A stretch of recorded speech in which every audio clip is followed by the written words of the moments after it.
Imagine falling asleep, not with a head full of thoughts, but with a heart full of peace. Imagine silence so deep it doesn't just quiet the room, it quiets the chaos inside your mind. No more racing thoughts, no more mental arguments, just calm, stillness, healing. But tell the truth, how many nights have you laid in bed, unable to shut your mind off? You replay conversations, you stress about tomorrow, you feel heavy from carrying thoughts that won't let you rest. And the silence of the night? It doesn't help. It makes the noise inside even louder. The way you end your day is just as important as how you start it. Because if you fall asleep in stress, in noise, in emotional tension, then your healing gets postponed. Your energy stays blocked. Your heart stays heavy. But when you fall asleep in peace, in presence, in deep silence, that's when real healing begins. Today, you're going to discover the kind of silence that doesn't just help you sleep, but transforms your life. These aren't just soft sounds or relaxation tips. These are ancient Buddhist teachings that have healed monks for centuries, teachings that can now help you release the noise and finally rest. So get ready, because after this, your nights will never feel the same again. Before we begin, make a promise to yourself. Write in the comments, "Tonight, I choose silence. I choose healing." You won't just be typing words, you'll be sending a message to your mind. It's time to let go. The more you say it, the deeper it goes. So write it now, and let the healing begin. Most people have never truly heard silence, not the silence outside, but the silence within. The kind that doesn't just pause the noise, it ends the war inside the mind. There's a reason the most powerful people in Buddhist history didn't speak unless it mattered. They didn't just talk less. They used silence like a tool, like armor. While the world reacted, they remained still. While others spoke to prove, they spoke through stillness. And in that stillness, they found something the world could never take: peace that doesn't depend on anything external. This silence wasn't weakness, it was power. The kind of power that makes chaos irrelevant. Now let's go deeper. In the early mornings of temple life, before the birds even sing, monks begin their day not with words, but with presence. They don't rush, they don't check phones, they don't fill space with noise. They sit, they walk slowly, they breathe, they observe, and they let silence shape the beginning of their day, not to escape the world, but to anchor themselves before the world begins to pull. Because here's the truth. Chaos doesn't just come from outside, it rises from within. And monks knew this. That's why silence wasn't just a preference, it was their strategy. When chaos tried to pull them into its noise, they responded with stillness, not because they were passive, but because they were focused, because reacting without awareness is how most people lose control over their minds. In monasteries across the world, especially in the Zen, Theravada, and Tibetan traditions, silence is part of daily life, not by accident, but by design. Meals are eaten in silence. Chores are done in silence. Even community walks are performed without a single spoken word. This might seem extreme to someone used to constant conversation, but to the monk, every word has weight. They don't spend it lightly. Every silence is intentional. Every pause is a choice to respond rather than react. In our world, silence is often misread as emptiness, as lack. But in Buddhist wisdom, It's fullness. Silence is where understanding grows. It's where clarity lives. Think of it this way. When a lake is stirred, you see only ripples. You can't see the bottom. But when it settles, when it becomes still, you can finally see through it. The same is true for the mind. Monks knew this, so they didn't react to every ripple. They waited, they watched, and in their waiting, they saw deeper than most ever will. Now let's talk about the modern world, where noise is currency, where attention is stolen, where reaction is rewarded and reflection is ignored. In this kind of chaos, most people are constantly pulled out of themselves, scrolling, arguing, proving, performing. But silence pulls you back. It reminds you of who you are without needing an audience. And this is where the noble use of silence becomes resistance. In times of injustice, for example, monks didn't always shout. They sat. In the face of persecution, many did not argue. They embodied peace. Think of Thich Nhat Hanh, the Vietnamese monk nominated for a Nobel Peace Prize by Martin Luther King Jr. He led silent peace marches. He didn't need to raise his voice. His presence was louder than any speech. Because silence, when rooted in deep truth, doesn't weaken your message. It amplifies it. There's a type of strength that comes when you no longer need the last word. When your inner world is so calm, the outer noise can scream, and you stay unmoved. That's not detachment, that's mastery. And it's trained, not gifted. It's built slowly in the quiet hours, the hours when you sit with discomfort and don't reach for distraction, when you hear your fears and don't argue with them, when you feel emotions rising and don't push them down, but don't let them control you either. That's the silent resistance monks practiced. They let the storm pass without becoming the storm. It's easy to react when insulted. It's easy to explain yourself. It's easy to defend. But silence? That takes inner strength. The kind of strength that sees past the moment. Because when you're truly rooted in yourself, you stop negotiating your peace. You stop letting chaos rent space in your mind. You don't run from it. You just no longer feed it. This silence is not withdrawal. It's wisdom. A monk sweeping the floor in silence is not disconnected. He is connected deeper than most people ever are. Every movement becomes a meditation. Every breath becomes a return to presence. In this silence, awareness grows like roots. You begin to see how much of your life has been reaction, not response, noise, not truth, chasing, not arriving.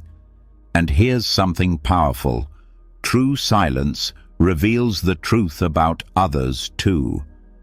When you stop talking, people reveal themselves. You begin to see how much of human speech is nervous filler, how many lies are told just to avoid a pause, how many arguments are habits, not beliefs. In silence, masks fall, and truth becomes clearer than ever. There are moments in Buddhist practice where even eye contact is avoided, not out of disrespect, but out of deep respect for inner stillness. Because even a glance can pull attention outward. And when a monk is in silence, their attention turns inward completely. Not to obsess, not to analyze, but to witness, without judgment, without narrative, just witness. This witnessing is the beginning of transformation. In chaos, people usually try to regain control by controlling others, controlling situations, or controlling outcomes. But monks go the other way. They give up control and find something deeper, influence over their own response. That's the real power, not in changing the storm, but in becoming the calm within it. You might ask, how can silence heal trauma, pain, grief? Because silence removes the performance. In noise, you wear masks. In silence, the masks fall. You cry without needing words. You feel without interruption. And when the emotion fully expresses without needing a story, you stop recycling it. It moves through, it completes, and healing begins. Stillness becomes the container for what the mind couldn't explain, because not all wounds are meant to be spoken. Some are meant to be held in sacred quiet, like a small bird resting in your hands. No analysis, no labels, just presence. That's why monks don't use silence to escape emotion. They use it to meet it, fully, gently. They sit with fear until fear softens. They sit with anger until anger dissolves. And in that sitting, in that stillness, the emotion is transformed, not by logic, but by space, by not clinging, by not resisting, just by being. This is the noble use of silence in the face of chaos. When the world demands noise, you answer with awareness. When the world offers drama, you offer peace. Not through force, not through preaching, just through presence. A quiet presence that shifts the energy of a room without saying a single word. One of the greatest Buddhist teachings is that silence is a mirror. And when you sit with it long enough, it shows you everything you need to see about the world and about yourself. It's not always pretty, but it's always honest. This is why monks don't just practice silence. They become it. Their steps are quiet, their eyes soft, their speech rare. Not because they lack expression, but because they've refined it, because they don't waste energy trying to be understood by those who aren't listening. They speak when their words serve truth, and fall silent when truth is best served by space. In our chaotic world, we can learn this too, not to become monks, but to become masters of our own inner environment. To learn when silence heals more than speech, when stillness solves more than action, when peace is protected not by defense, but by non-reaction. Silence in Buddhism is not just the absence of talking, it's the presence of something deeper, something sacred. It's a reset, a spiritual cleanse, a chance to step outside the drama and see clearly. And when practiced daily, it changes everything, not just how you sleep, but how you live. Because once you've tasted real silence, the kind that reaches your bones, you'll never crave noise the same way again. You'll start to notice how loud the world is, how quickly people speak without thinking, how often emotions are thrown like weapons, and you'll choose again and again to return to stillness, not out of fear, but out of knowing. This is where the power is. Silence is not the absence of life, it is the beginning of life fully felt. And tonight, as you drift off to sleep, let this silence surround you, not as a void, but as a sanctuary. Let it clean the noise of the day. Let it untangle the knots in your chest. Let it remind you that even in the middle of chaos, you can be calm, you can be free, you can be whole. Because silence isn't just healing, it's who you really are when the world stops demanding a performance. And just like that, the stillness begins to speak for itself. No words, yet something in you shifts. No conversation, yet everything is understood. Because some of the deepest truths are not meant to be said aloud. They are meant to be felt, in the quiet between sentences, in the pauses people avoid, in the breath that replaces speech. Silence, when chosen with awareness, becomes a form of communication far more powerful than most words could ever be. This is where we begin to uncover what the Buddha truly meant when he spoke not only of right speech, but of right silence. In Buddhist teachings, right speech is one of the elements of the Noble Eightfold Path. It includes speaking truthfully, kindly, and at the right time. But there's a deeper wisdom behind this. Sometimes, the most truthful, kind, and timely response is not a response at all. It's presence. It's quiet compassion. It's the discipline to hold space instead of filling it.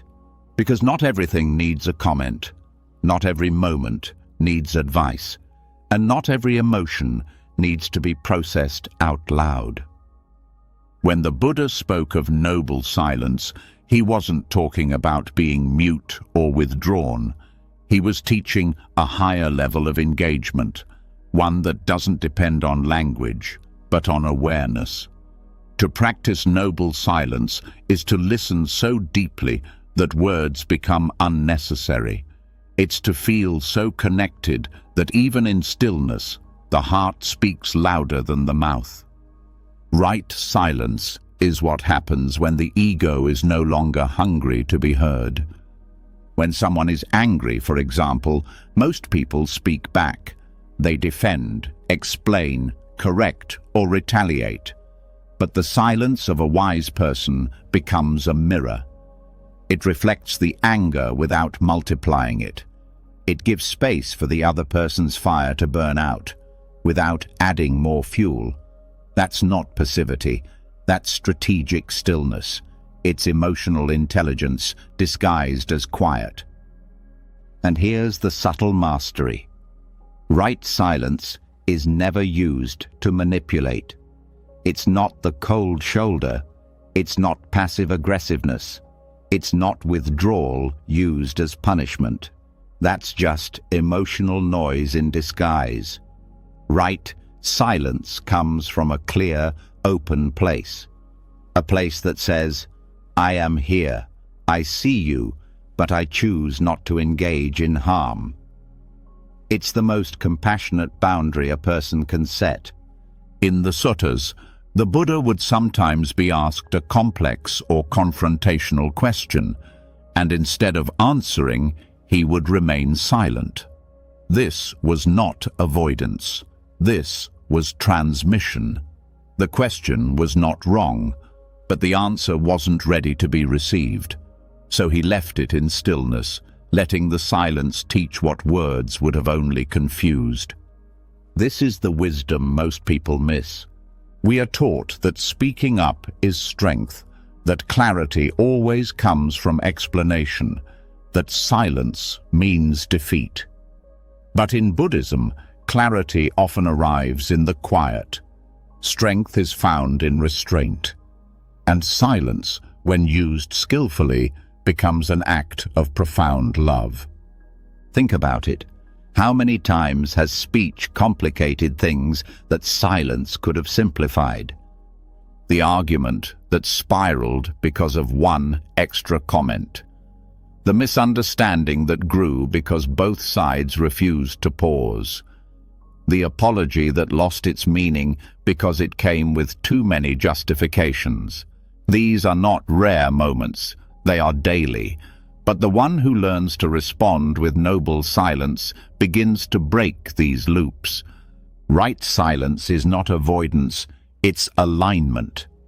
It means not speaking when speech would cause more confusion, more suffering, more ego. It's knowing that silence is not empty. It's full of patience, presence, and care.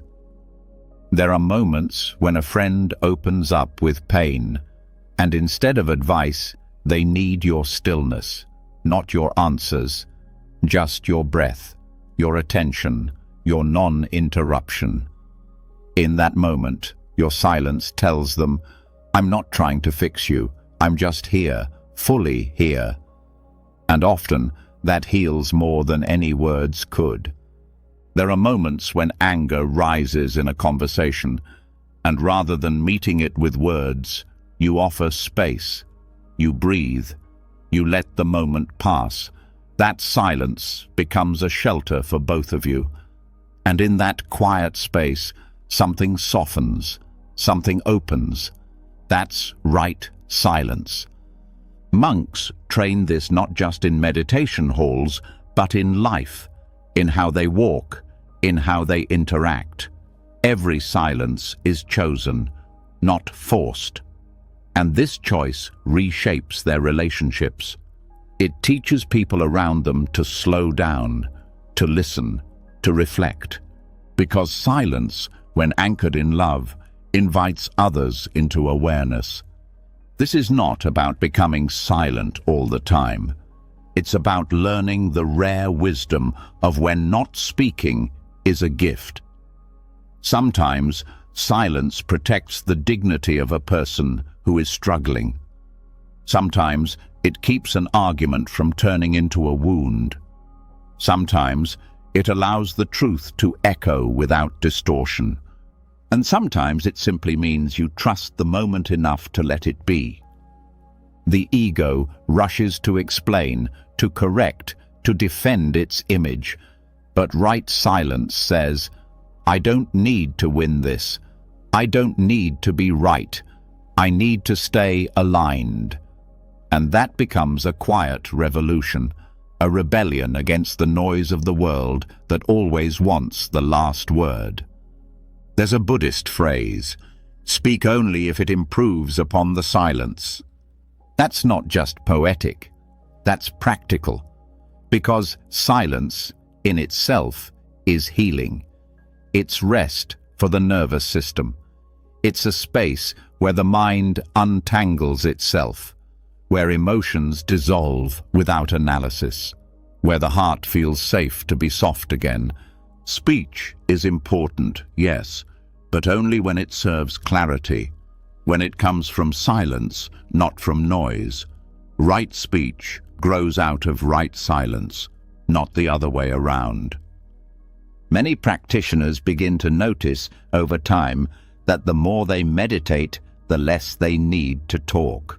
Not because they become withdrawn, but because they stop needing to fill space. They become comfortable with presence, with being, with letting the silence hold what words cannot carry.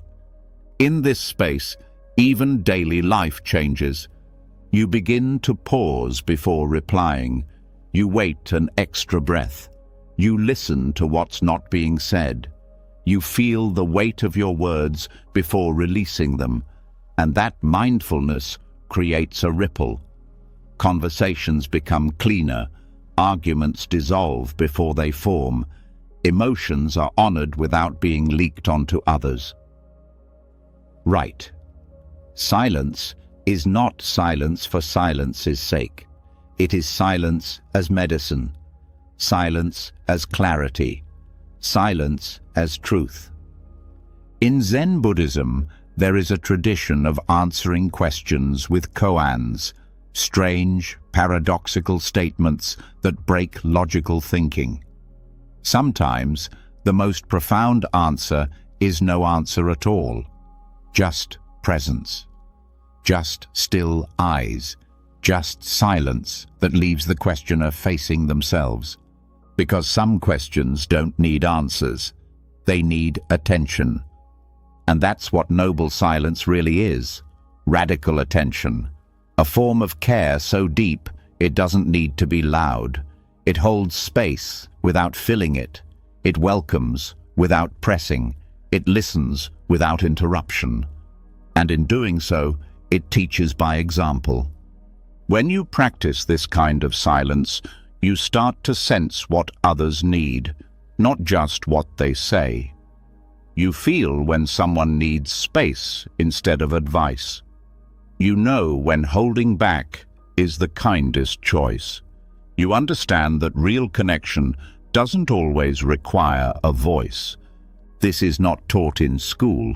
It's rarely praised in society, but it is sacred in Buddhist practice. And once it's learned, it becomes a lifelong companion. Because silence, right silence, becomes your anchor in the storm. Your answer when words are not enough. Your gift when presence matters more than performance. It's the way of the wise, the way of the monk, the way of the awakened heart. And now that you've felt it, even just in words, you'll begin to notice it more. In yourself, in others, in the spaces between conversations, in the choices you make every day. To speak or not to speak. To fill or to hold. To react or to rest. You'll start to ask, will this improve the silence? And when the answer is no, you'll smile and stay quiet. That is right silence. And once the words have settled, once the air grows still after right silence has done its quiet work, something even deeper begins to emerge. Something beyond language, beyond listening, beyond the presence of any sound at all. It's not just the absence of speech. It's the presence of emptiness, a vast, peaceful spaciousness that holds everything without holding on. A silence so full it carries healing in its emptiness. This is where truth lives, not in words, not in explanations, but in what remains when all that is false finally falls away. This is the sound of emptiness, not a void, not a blank, but a subtle resonance that speaks without a voice. The mind doesn't know how to grasp it, but the heart recognizes it immediately. It's what the Buddha pointed to every time he sat without speaking, every time he answered a question with stillness instead of doctrine. It's what every deep meditation touches, the kind of silence that's not just quiet, but alive. Most people think of emptiness as loss, as nothingness, but in Buddhism, shunyata, emptiness, is the doorway to freedom. Not because it erases life, but because it erases illusion. Emptiness is not the absence of meaning. It is the absence of distortion, of ego, of attachment, of noise. It's what remains when all the stories fall silent and the raw, untouched presence of life is revealed. This is where healing happens. Because suffering is not just pain, it's the meaning we add to pain. It's the commentary, the judgment, the resistance. The mind says, this shouldn't be happening, and that voice multiplies the wound. But in the sound of emptiness, that voice fades, the judgment fades, and pain becomes just sensation. Fear becomes just energy. Grief becomes just movement, all held in a space that needs no interpretation, just being. Monks didn't just meditate to quiet the mind. They meditated to return to emptiness, to return to what they truly are before identity, before memory, before roles. In the depth of stillness, they found that nothing was missing, not because they gained something, but because the illusion of lack dissolved. And this is why the sound of emptiness heals. It doesn't fix the self. It shows there is no fixed self to begin with. Stillness reveals what noise distorts. Words try to define, try to label, try to own. But emptiness allows. It watches without interruption. It lets experience pass without freezing it in place. And that's why it's so hard for the thinking mind to accept, because it cannot control emptiness. It cannot categorize it. But the heart?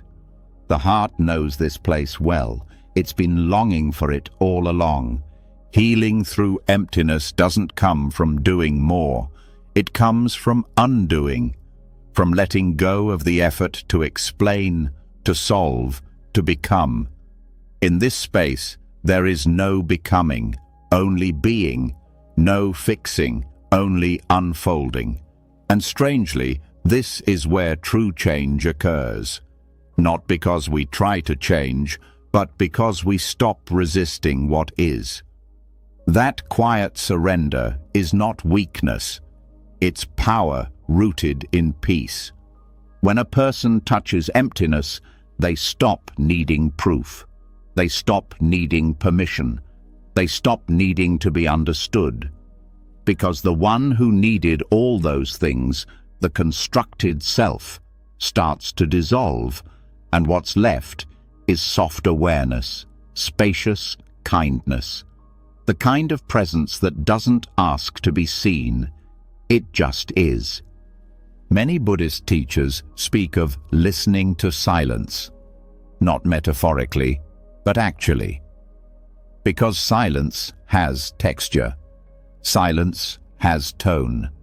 It holds subtle frequencies that the ordinary mind misses. But when awareness deepens, those frequencies begin to emerge. A sense of something vast, unmoving, gentle, but undeniably present. This is not imagination, it's direct experience. And once known, it becomes more comforting than any mantra, more stabilizing than any explanation. People chase healing in books, in talks, in techniques, but the greatest healer in Buddhism has always been this emptiness, the sound of stillness, the sacred pause that lets the body relax, the breath return, the stories melt. Because every nervous system craves rest, but not just sleep, silence, a silence that holds, not silences, that nourishes, not ignores.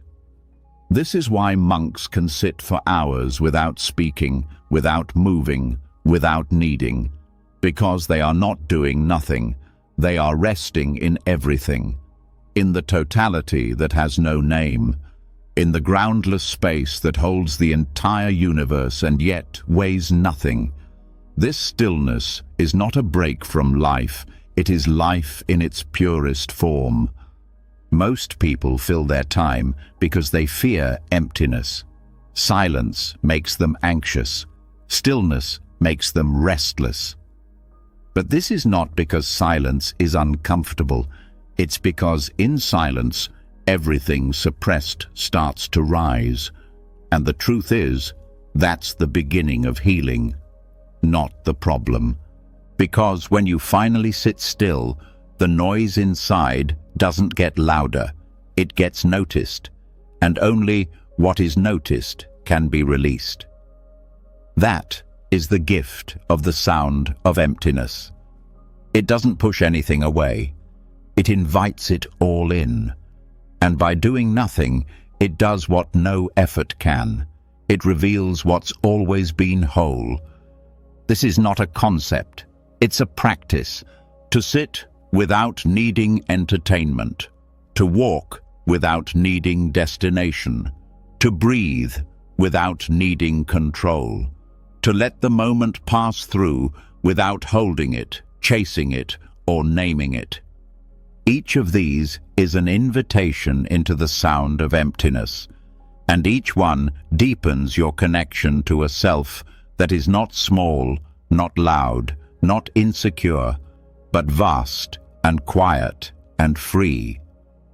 In Tibetan Buddhism, some teachers say that silence is the speech of the awakened, because when the mind becomes truly clear, there's nothing left to explain. Just like the sky doesn't need to explain the clouds, the awakened mind doesn't need to explain the thoughts. It sees them rise, drift, and dissolve without clinging. And in that letting go, everything becomes lighter. The pain, the past, even the identity you used to carry so tightly. So many people look for peace by trying to fix their minds, but the sound of emptiness doesn't fix. It dissolves.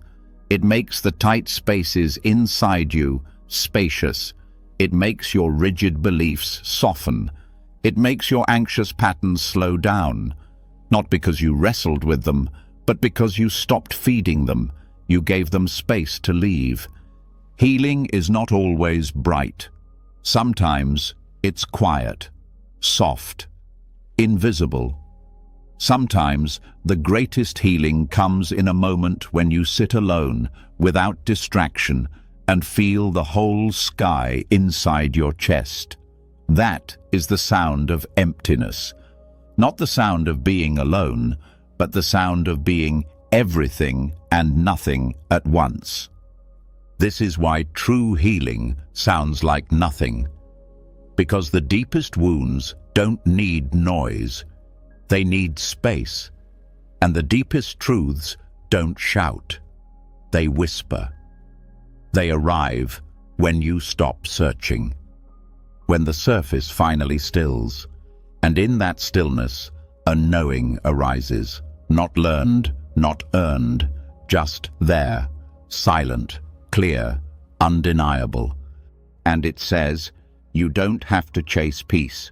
You only have to stop disturbing it. This is the gift the Buddha passed down through silence, through presence, through his still gaze and his empty hands.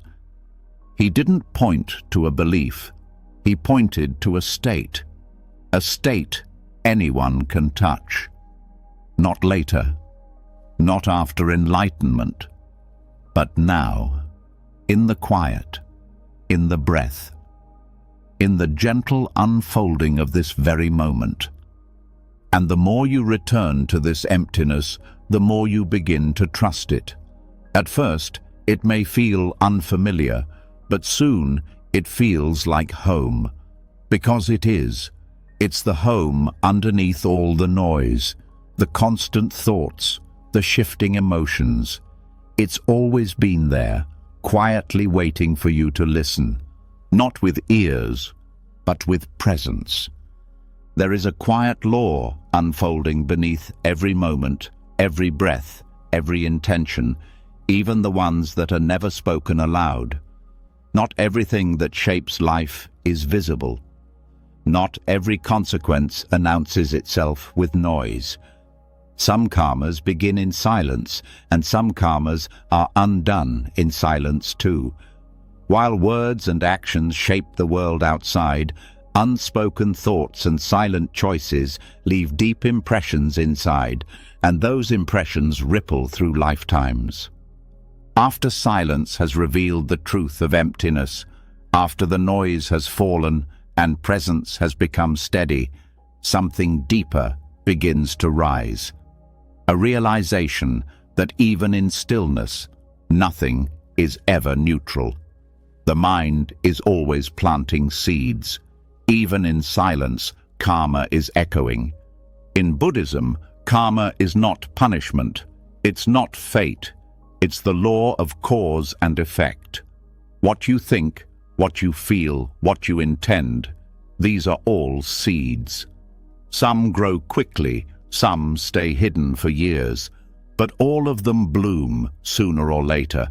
And this blooming doesn't depend on words alone. Even the thoughts you bury, the feelings you suppress, the silent reactions you never speak aloud, they shape your inner landscape. This is the echo of karma in silence.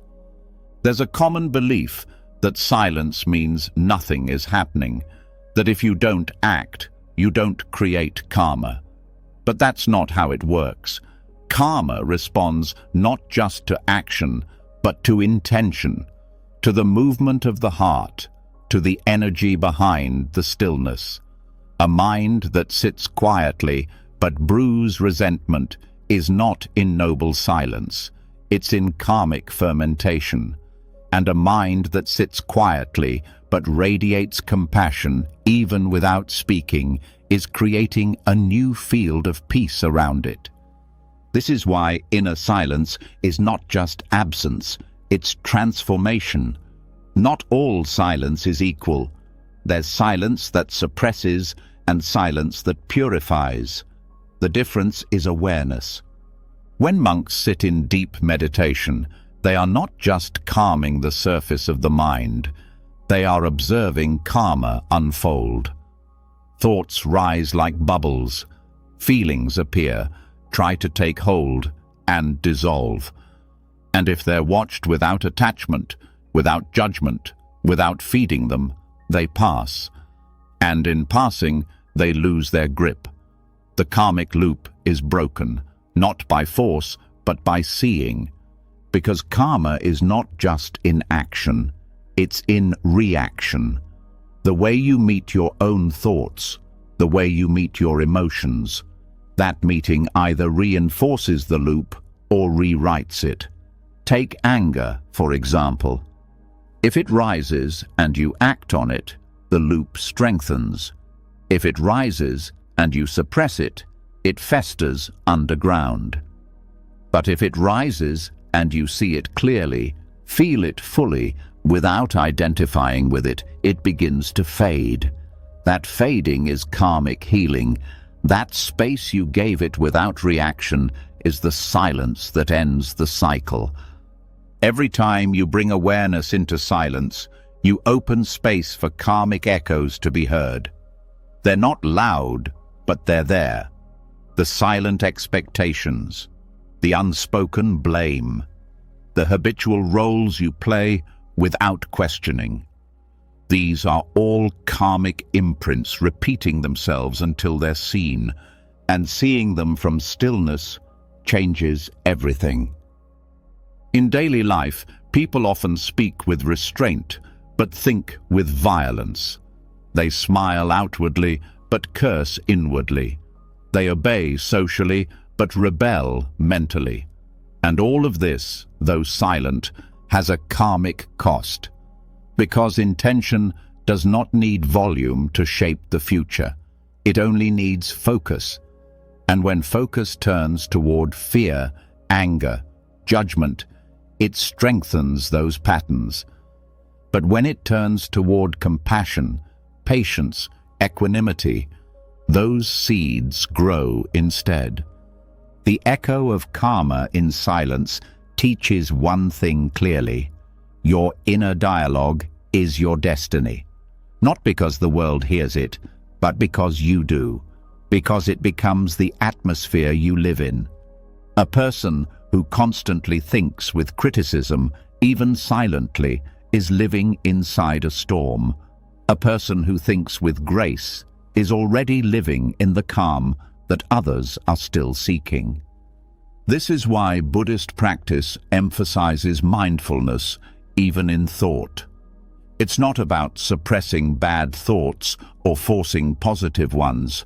It's about becoming aware of the mind's movements, without letting them define you. Watching, not clinging. Listening, not reacting. In that awareness, karmic imprints lose power.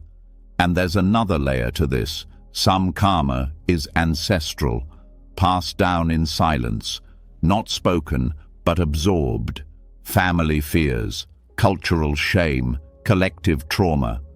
These aren't shouted. They're whispered through generations.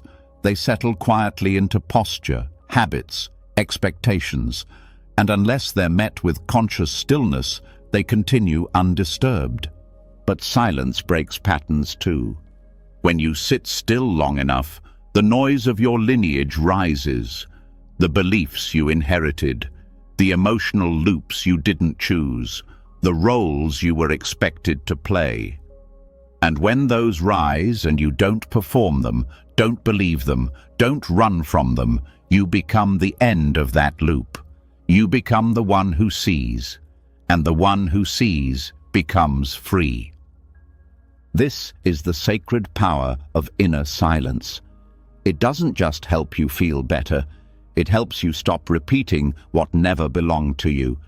It gives you a pause long enough to choose a new direction, to act with intention instead of momentum, to live from wisdom instead of habit.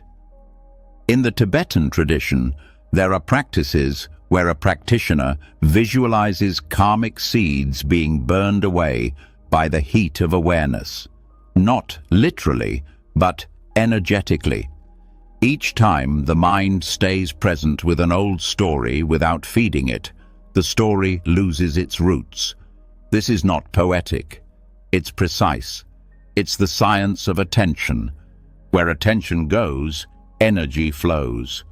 So if you give silent attention to pain, not through resistance, but through curiosity, you change its structure. You change your relationship to it. And because karma is always relational, that change is everything. You begin to see that silence is not neutral. It's a turning point. A silent breath before speaking can stop a lie from becoming real. A silent walk after conflict can stop you from saying something you'd regret. A silent hour each day can reveal truths about yourself that years of talking never uncovered. These aren't just soft skills, they are spiritual technologies, simple, subtle, but powerful enough to shift lifetimes. The echo of karma in silence also works on others. When you hold space for someone without judgment, even without words, you give them a place to unfold differently. Your presence becomes a refuge, not because of what you say, but because of what you don't say. You don't rush, you don't fix, you don't control, you just are. And in that, they can meet themselves without fear. This is why monks can sit with suffering people and bring peace without speaking. Because peace isn't always something you give. Sometimes it's something you stop taking away. And what takes peace away fastest is unconscious reaction. What restores it is conscious presence. Silent, steady, loving. Silence is also where karmic insight grows. The more still you become, the more you see the loops. How the same thought leads to the same reaction. How the same reaction creates the same pain. How the same pain reinforces the same belief. And you start to realize you were never cursed. You were just repeating a script. And now you can stop. But stopping doesn't mean escaping. It means staying, long enough to see through the illusion, long enough to feel the pain without becoming it, long enough to see that every karma needs your participation to survive. And when you stop participating, silently, consciously, the loop unwinds. This is the deeper silence. Not just the silence of lips, but the silence of inner rebellion. The silence that says, I will no longer obey the voice of fear. I will no longer react out of habit. I will no longer believe the thought just because it's loud. I will watch. I will breathe. I will be still. And in that stillness, I will remember who I am before the story. This kind of silence doesn't erase karma. It transforms it. It doesn't skip the lesson. It completes it. Because karma is not a prison, it's a teacher. And when the lesson is received, the pattern ends. You don't need to speak your healing into existence. Sometimes you only need to stop interrupting it. Let the old thoughts pass. Let the silence hold them. Let awareness do what explanation never could. Because in the quiet, you'll hear something ancient, a knowing beyond thought, a truth that needs no defense. It whispers through every breath. Karma is not the end. Presence is the exit. After karma begins to lose its grip in silence, something unexpected appears in the space it leaves behind. A presence that does not speak, does not judge, and does not seek control. It watches, quietly, constantly, without interruption, not the mind, not the voice in the head, but something behind it, the quiet witness. This is the turning point in Buddhist practice. Not simply calming thoughts, not resisting them, but stepping back far enough to see that none of them are truly who you are. That awareness can exist without being caught in what it sees. And this shift from identification to observation is one of the most powerful transformations a human being can experience. It is not loud, it does not demand attention, but it changes everything. To become the quiet witness is to leave behind the need to fix every emotion, finish every story, or win every mental argument. It is the beginning of spiritual clarity, not because the thoughts stop, but because they no longer stick. Like clouds passing in a vast sky, they move, they change, and they dissolve, and the sky remains untouched. Most people spend their lives inside the mind's theater. They sit in the front row of every thought, reacting to every scene, believing every storyline. But the Buddhist path offers a different seat, behind the projector, where you no longer follow the story. You observe it. You begin to see the thought, the feeling, the sensation, not as me or mine, but simply as passing content in awareness. This may sound simple, but it requires deep practice. Because the habit of identification is strong, it begins in childhood. We are trained to believe that what we think is what we are, that what we feel defines our identity. But the quiet witness watches the thought and knows, this is just a thought. It feels the emotion and says, this is just energy.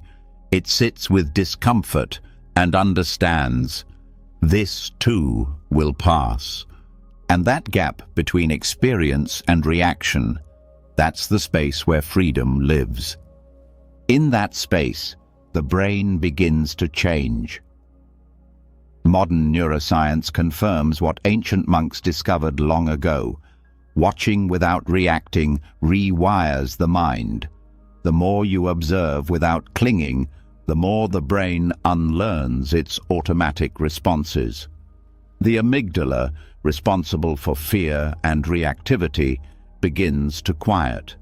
The prefrontal cortex, responsible for awareness and regulation, strengthens.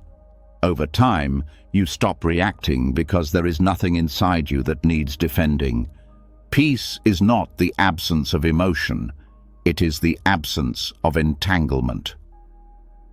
Becoming the quiet witness doesn't mean becoming distant.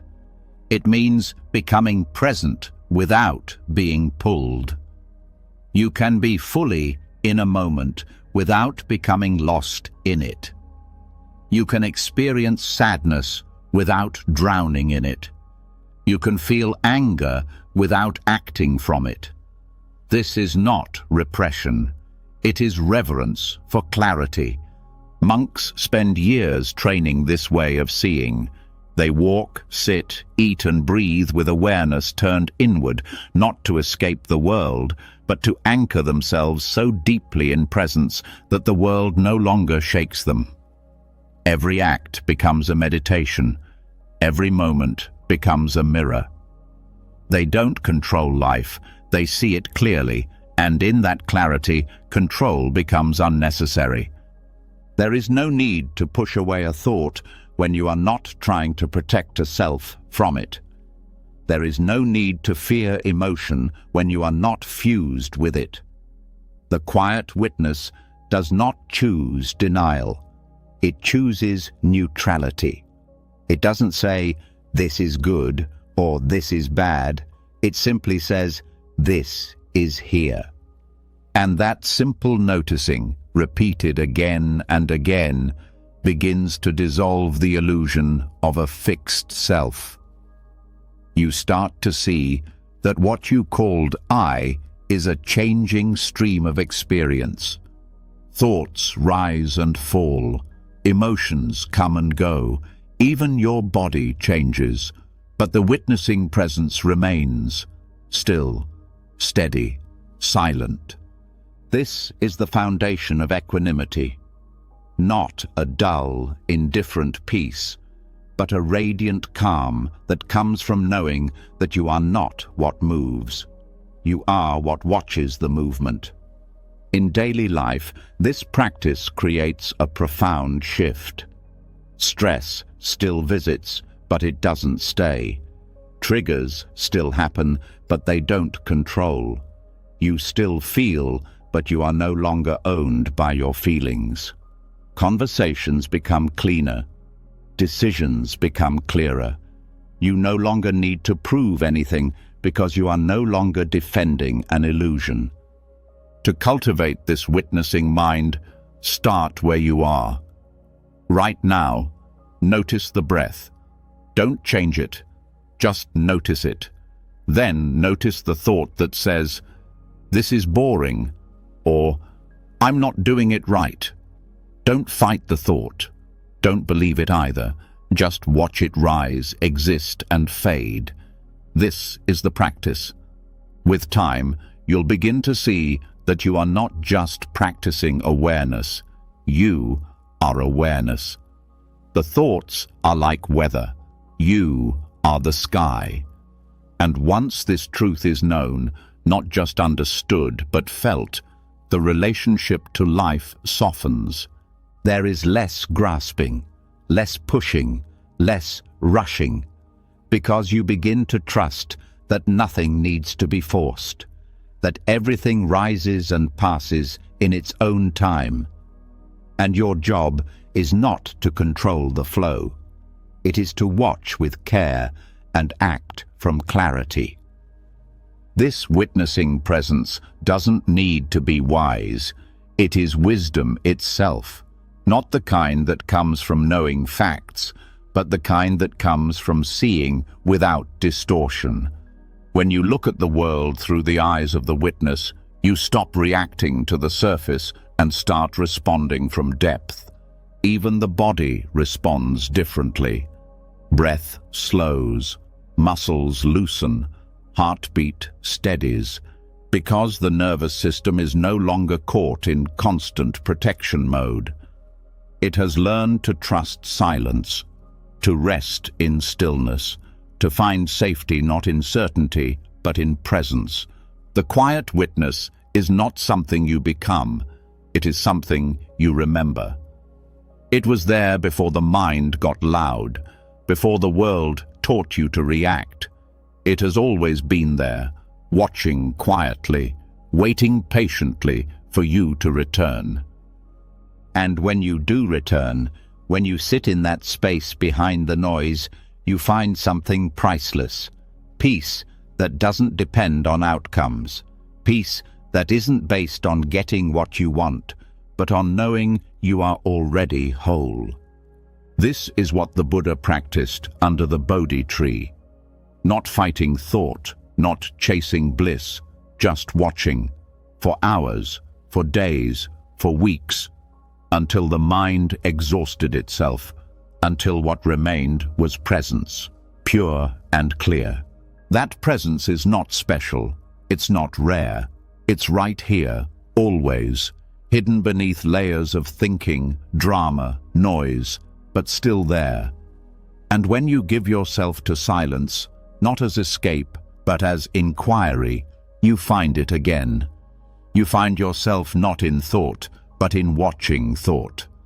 That's where the shift happens. That's when suffering begins to end. Not because life gets easier, but because your relationship to it changes. You stop trying to fix every moment. You start witnessing it. You stop believing every thought. You start watching it. You stop chasing peace. You realize you are peace when nothing else is being added. And in that realization, the world feels new.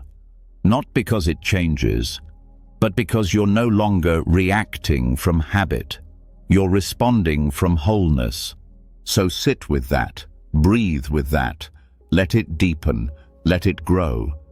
And when the quiet witness is no longer just a concept, but a felt reality, when the observer has become steadier than the emotions it observes, a new kind of silence begins to call. Not just the silence between thoughts, not just the pause before a reaction, but a silence that is chosen fully, intentionally, as a way of living, as a sacred vow. This is where Muna begins, not as absence of sound, but as a path of healing. Mauna is the Sanskrit word for silence, but it does not simply mean being quiet. It refers to a disciplined, conscious silence that purifies the mind, resets the nervous system, and severs the mental loops that feed anxiety and emotional addiction. It's not something done out of obligation. It's taken as a vow, with reverence, with trust, and with the clear understanding that silence is not empty. It is medicine. The ancient seekers who took the vow of Muna weren't just avoiding noise. They were dissolving the self, who needed to speak, to defend, to explain, to constantly narrate experience. They were making space for something deeper to rise. Truth without decoration, peace without condition, and healing without effort. Because when words fall away, the self that depends on them starts to loosen its grip. The modern world doesn't reward silence. It rewards performance, constant talking, fast opinions, instant responses. People are trained to speak even before they've fully felt, to reply before they've fully listened, to label what they barely understand. And over time, this habit creates noise, not just outside, but inside. The mind becomes addicted to reacting, to explaining, to being heard, even when nothing real is being said. Muna breaks this cycle. It offers a reset so rare that most never experience it. Not just a digital detox, not just a quiet room, but a total shift in inner posture. Choosing not to speak for a period of time, an hour, a day, a week, even longer, not as punishment, but as permission. Permission to come back to center, to reclaim energy lost in useless dialogue, to hear what's actually underneath all the mental noise. This vow is not about being mysterious or aloof. It's not about withdrawing from people. It's about returning to alignment. It's about noticing how much of what we say is driven by discomfort, not clarity. Muna reveals this. It reveals the nervous impulse to fill space, to explain emotions as they're being felt, to respond automatically just to avoid silence in a room. And when the vow is held, that impulse is seen, and slowly it fades. The result? The mind gets quiet. But more than that, it gets light. Thoughts slow. Emotions soften. And in that softening, patterns start to break. The old reactions that once felt automatic now seem unnecessary. The stories that once demanded attention now pass like wind. Because when you stop feeding them with words, they lose their momentum. Muna also reveals emotional dependencies, not on people, but on certain feelings. The craving to be understood, the habit of venting to release tension, the attachment to being validated through conversation. These are forms of emotional addiction, And when speaking stops, they surface.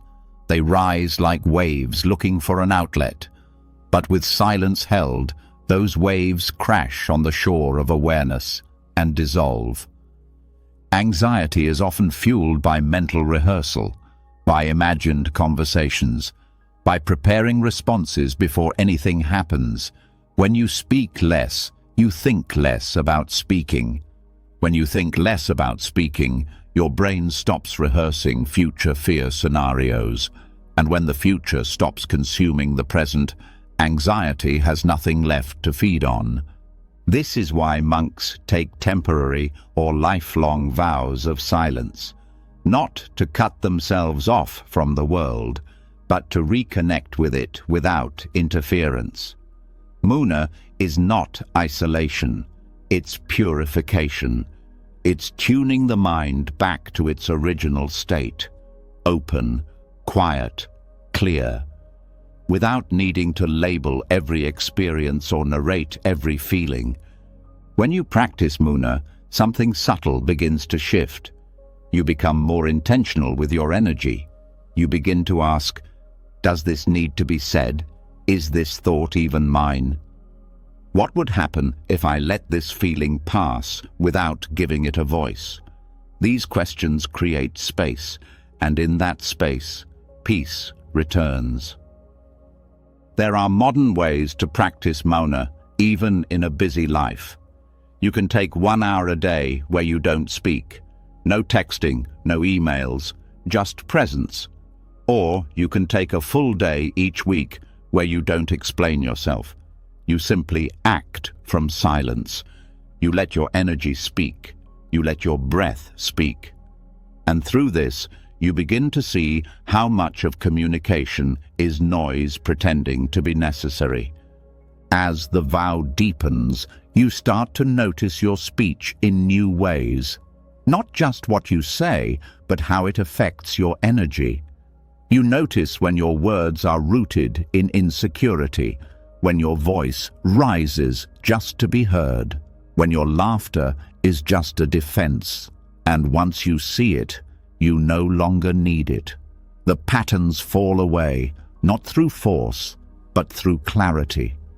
Muna teaches you to hold your truth quietly, to carry your presence like a flame that doesn't flicker just because the world gets loud. It teaches you to become a refuge for yourself, where nothing needs to be said in order to be real, where emotions are felt fully without broadcasting, where healing happens not through expression but through containment. There's a deep strength in silence that no performance can replace, a kind of dignity that arises when you no longer need to be the loudest, the smartest, or the most interesting in the room. You begin to enjoy your own company. You begin to trust your own rhythm. You begin to speak only when speaking adds peace. This vow also brings you closer to presence. When speaking pauses, awareness sharpens. Small things become visible again. The sound of your own footsteps, the texture of your breath, the rise and fall of emotions without commentary. You start to live directly, not through narration. Experience becomes cleaner, more vivid, and the mind becomes simpler. Many spiritual teachers describe a moment in their silence practice when the identity they used to carry, the one made of stories, names, accomplishments, simply dropped. Not with force, but with quiet clarity, because they saw that none of it was required for presence to exist. None of it was required to feel alive. Muna gives access to this realization, not by adding anything, but by removing the noise that covers it. It's not a suppression of truth. It's a resting in truth so pure it doesn't need words. A truth that can be known only when the mind has emptied its opinions and the heart has emptied its defenses. For someone living in constant stimulation, this vow may feel challenging. But that challenge is the very reason it works, because it interrupts the cycle of reaction. It cuts the thread of unconscious behavior, and it does so gently. There's no punishment in Muna, no force, just a return to the place where life is enough as it is, without being named, shared, or explained. And perhaps most importantly, Muna deepens compassion. Not the kind that's performed with words, but the kind that's felt in silence. The kind that listens completely, holds space without advice, and radiates calm even when everything around is loud. This compassion does not need to be seen. It simply is. And in this quiet compassion, connection deepens with others, with yourself, with the present. As the vow is practiced over time, it becomes less of an effort and more of a homecoming. Silence stops being a challenge and starts becoming a refuge. You begin to crave it, not to escape, but to reset. You start to protect it, not out of fear, but out of reverence. Because you've seen what happens when speech is delayed, when emotions are held, when presence is chosen. Peace rises, clarity returns, healing becomes natural, and you begin to realize words can only do so much. There are places inside you that only silence can reach. This is the vow of Mona. Not to escape life, but to see it clearly. Not to reject the world, but to return to it with a heart that has been purified by stillness. And when silence is no longer just something practiced, but something lived, when it's not just a break from noise, but the very space where truth is met, another level of healing begins, deeper than habit, deeper than rest. It is the end of conflict, not outside, but within. Because underneath every story, every opinion, every reaction, there is a quiet war. Thought versus thought. Doubt versus belief. Self-image versus reality. And this war doesn't need louder answers. It needs stillness. The kind of stillness that doesn't take sides. The Buddha's silence wasn't passive. It was deliberate. When faced with questions meant to trap or provoke, he didn't always reply. Not because he lacked answers, but because he saw the trap, the mind's addiction to needing to win, the ego's hunger to defend itself, the illusion that talking more brings peace. He didn't try to fix every confusion with words. He offered space instead, the kind of space where the need to argue dissolves before it begins. That same space lives within everyone, but most never touch it, because the moment discomfort arises, the reflex is to think louder, argue harder, defend quicker. Mental debates run endlessly. Should I have said that? Why did they act that way? What if this happens? The mind becomes a courtroom, and the ego, it wants to win every case. But silence has no side. It's not a defense. It's a release.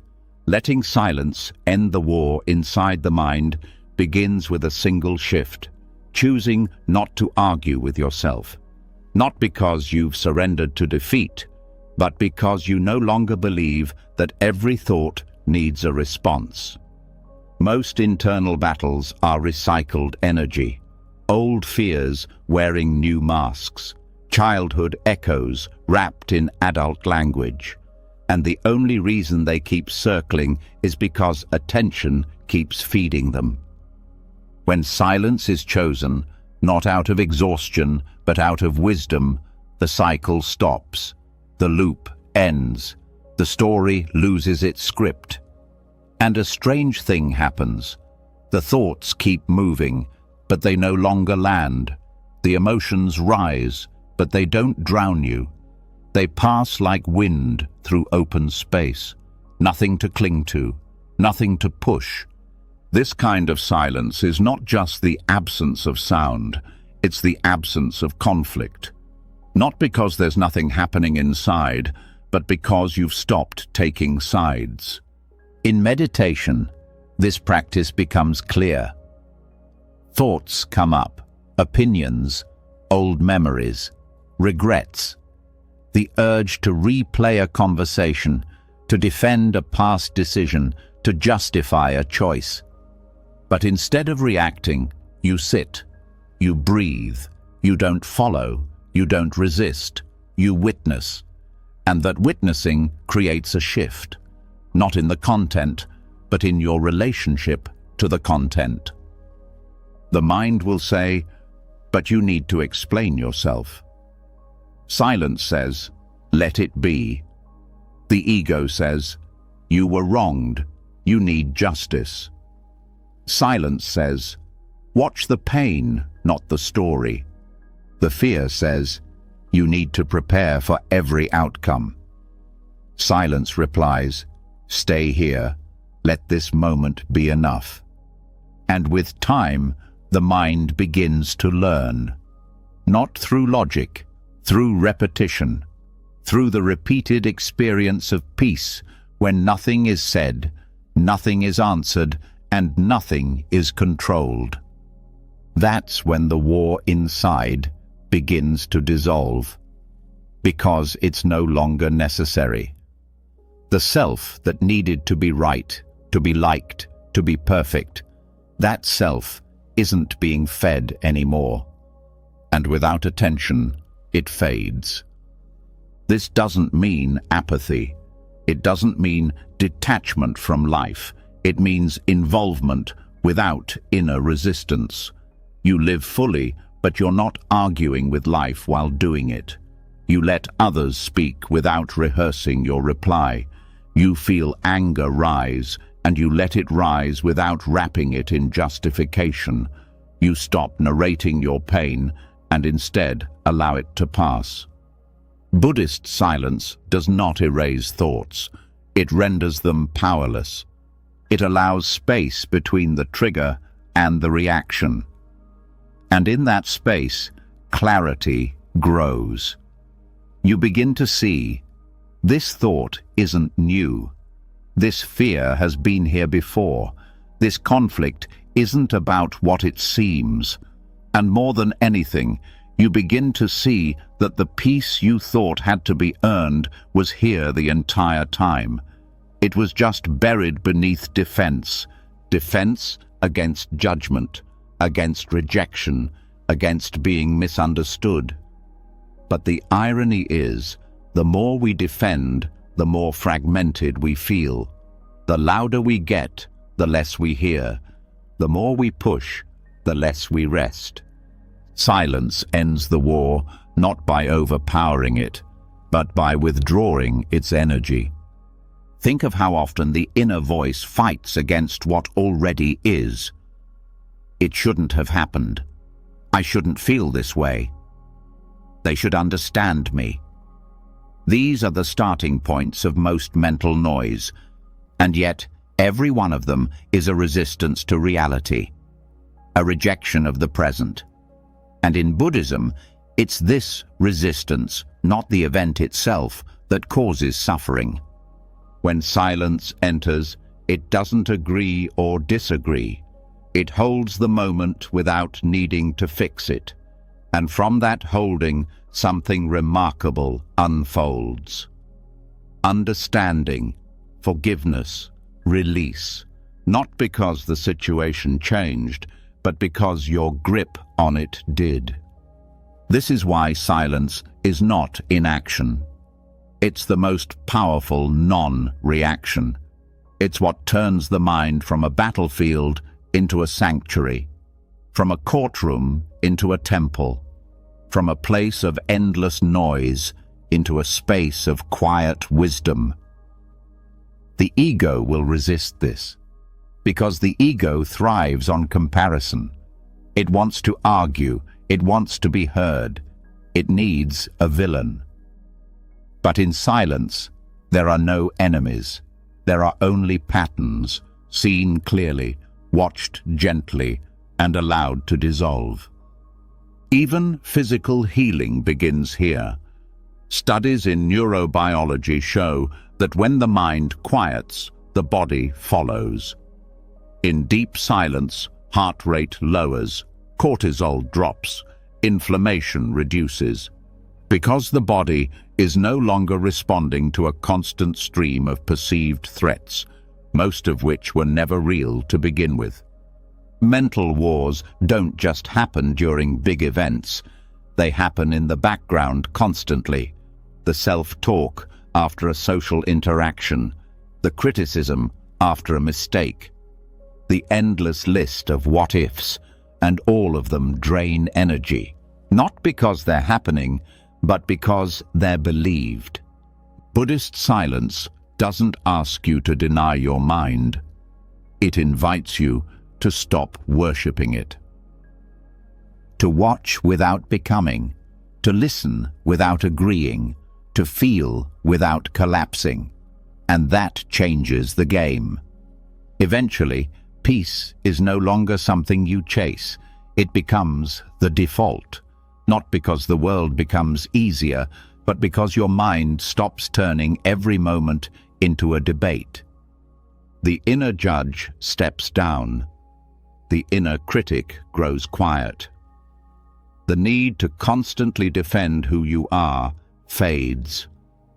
And what remains is a person who doesn't need to be right because they're already whole. This is not passive spirituality.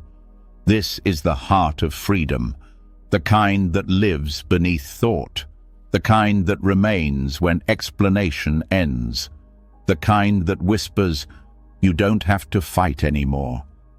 And that whisper, that truth, it can only be heard in silence.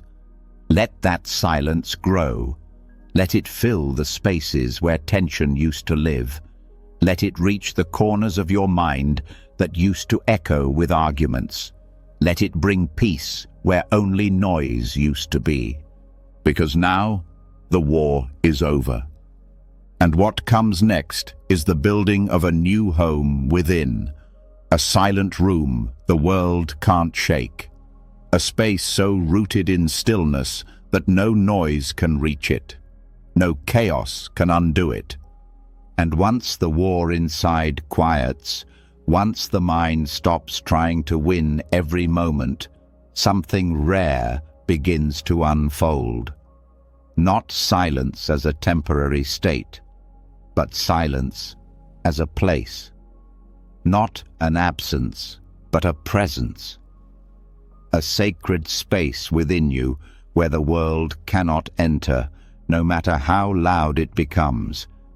This is the silent room within. And it doesn't exist outside of life. It exists inside it. Always here, always available. Built not with walls, but with awareness. For centuries, monks have spoken of this inner sanctuary, not in metaphors, but in lived experience. A space they enter in meditation, in ritual, in breath, and sometimes even in daily life. A space where thoughts may arise, but they don't disturb. Where sensations may pass, but they don't stick. Where the identity that reacts to the world loses its grip, and what remains is just stillness, pure, undisturbed. Not an escape from life, but the center of it. This inner room is not a fantasy. It's a practice, and it begins with attention. The kind of attention that doesn't move with every distraction, that doesn't chase thoughts or resist emotion, the kind of attention that stays, that rests, that turns inward without collapsing. When cultivated, this attention becomes the doorway to the inner temple, the space where silence is not just a tool, but a home. In Buddhist monasteries, external silence supports this process, but the real work happens within. Monks learn to sit with discomfort without needing to solve it, to feel emotion without narration, to stay still even when the body or mind resists. This consistent turning inward builds something durable, a kind of invisible architecture that can't be shaken by circumstances. It's not about detaching from the world, it's about being rooted in something deeper while moving through it. The silent room within is not sterile, it's not numb, it's alive, soft, spacious. It allows joy without clinging, it allows grief without drowning. It's where peace lives before explanation, and the more time you spend there, the less you need from the outside. Not because you reject life, but because you've finally touched a source that doesn't change when life does. To build this space, start with breath, not controlling it, just noticing it. Let each breath anchor you deeper into presence. Let your attention rest where the inhale begins, where the exhale ends. Don't chase. Don't adjust. Just stay. When thoughts arise, let them pass like people walking outside your window. You see them, but you don't follow. Over time, this kind of awareness becomes your foundation. Next, notice sensation, the contact between your body and the seat, the rhythm of your chest, the coolness of the air. Let sensation ground you, not in thought, but in direct experience. This sensory awareness draws you out of the mental storm and into the now, into the stillness that never left. As you do this, resist the urge to label. That's the mind trying to decorate the silence, trying to turn the room into a museum of ideas. But this space is not conceptual, it's felt, known directly, and it does not need to be improved. The less you interfere, the more it reveals. Over time, the room takes shape, not in form, but in function. It becomes the place you return to when emotions rise, when stress builds, when noise tempts you to react. You go inward, not to hide, but to reset, not to escape, but to remember that who you are is not defined by reaction, that your peace doesn't need permission from the world. This inner space becomes a refuge, a place where no insult reaches, where no praise disturbs, where no fear takes root. Because in this room, you've let go of identity, of narrative, of needing to be seen. You're not performing, you're not proving, you're simply present, and that presence becomes your protection. In Buddhism, this space is sometimes referred to as the unconditioned, the part of the mind not shaped by past experience or future worry. It's not touched by memory, it doesn't plan, it just is. And though it sounds abstract, it can be touched through direct practice, through consistent silence, through staying with what is, without adding story. There's a sacred paradox here. The more time you spend in this inner stillness, the more skillfully you move through the outer world. Not because you've detached, but because you've anchored. When someone criticizes you, you feel it, but you don't collapse. When stress appears, it rises, but it doesn't own you. Because part of you is always in the room, always untouched. And that's the point. Not to stop life from happening, but to stop life from shaking you. The silent room within is not about avoiding experience. It's about welcoming all of it without becoming all of it.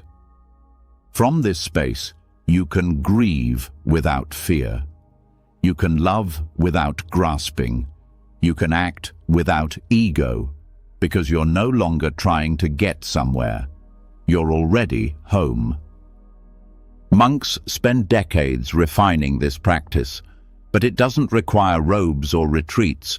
It requires commitment, a daily return to silence, a refusal to get pulled into every internal dialogue, a willingness to be with yourself without distraction, not as punishment, but as devotion. And slowly, things begin to change.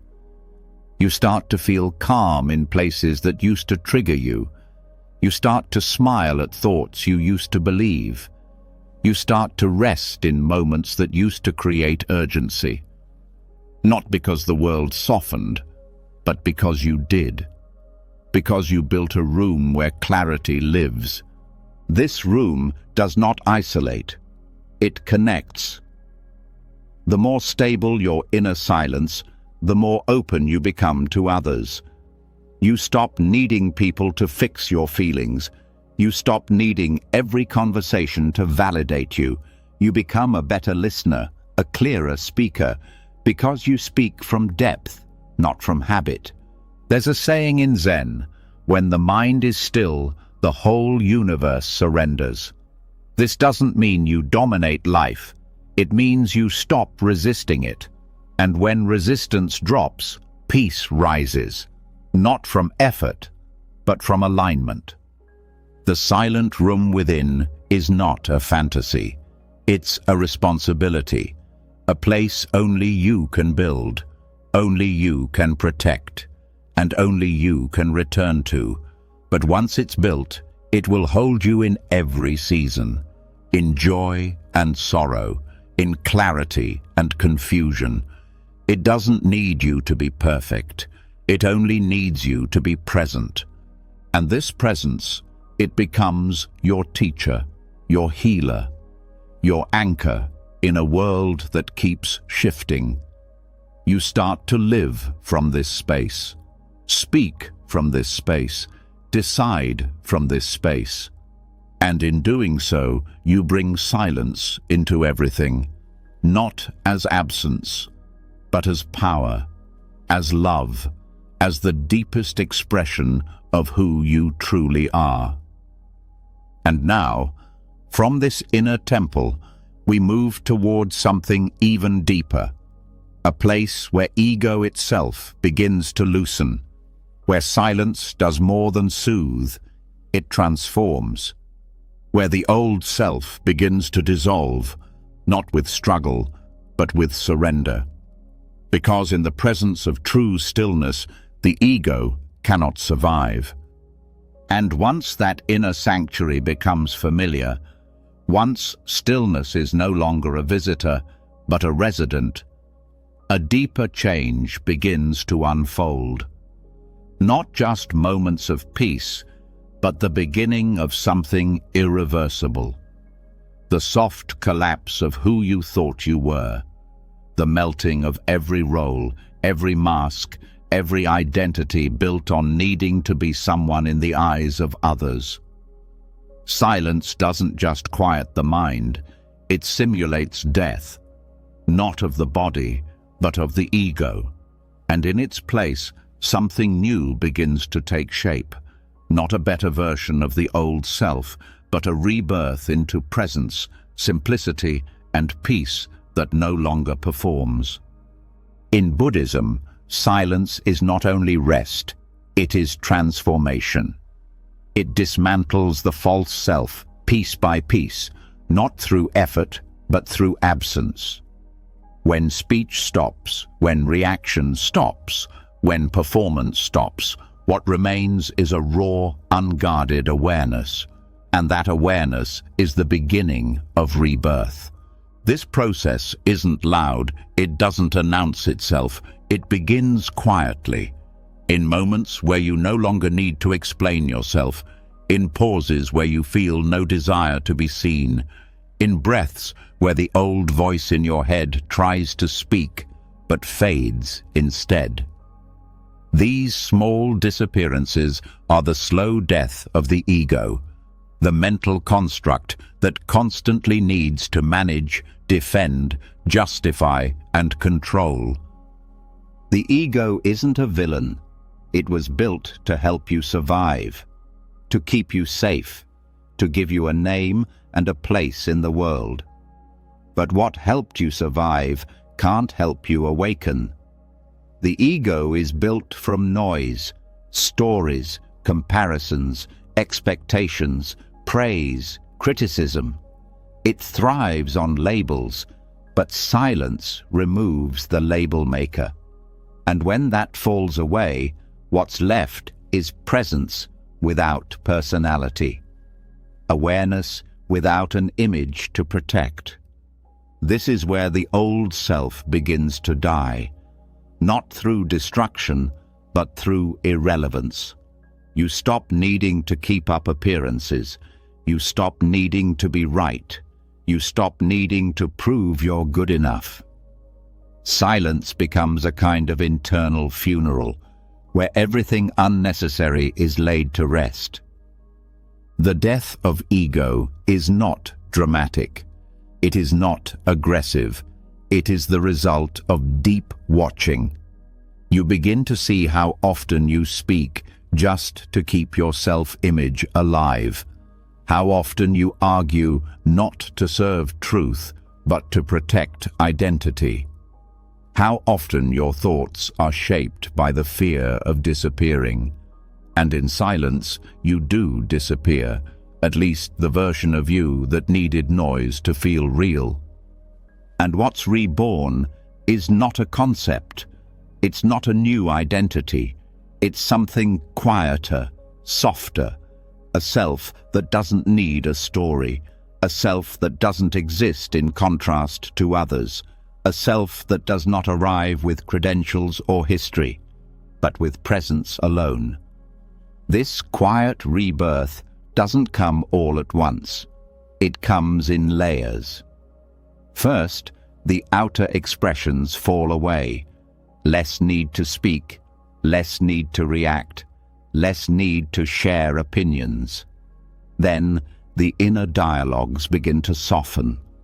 Less mental rehearsal, less internal criticism, less judgment. Finally, the deepest shift occurs, where even the observer becomes transparent, where you're not just watching thoughts, but watching the one who watches. And eventually, even that boundary fades. In Buddhist practice, this is sometimes described as the deathless state, not because the body lives forever, but because the self you thought could die is no longer central. The fear of death begins to fade, not because you deny it, but because you've already experienced the disappearance of self. Silence becomes a rehearsal for letting go, and each time you sit in it, another layer of ego peels away. There is a strange peace in this death, a freedom that can't be explained, because what dies is not the ability to live, but the need to perform while living. You stop being a character in your own life. You start being life itself. You start moving without needing to be noticed. You start loving without needing it to be returned. You start breathing without needing to announce that you're breathing. And in this quiet rebirth, everything becomes lighter. You stop carrying the weight of your history. You stop carrying the pressure of your future. The body relaxes. The nervous system resets. The heart opens, not as a dramatic awakening, but as a steady softening, a slow return to the center that was never lost, just hidden under layers of noise. This transformation doesn't mean you stop functioning.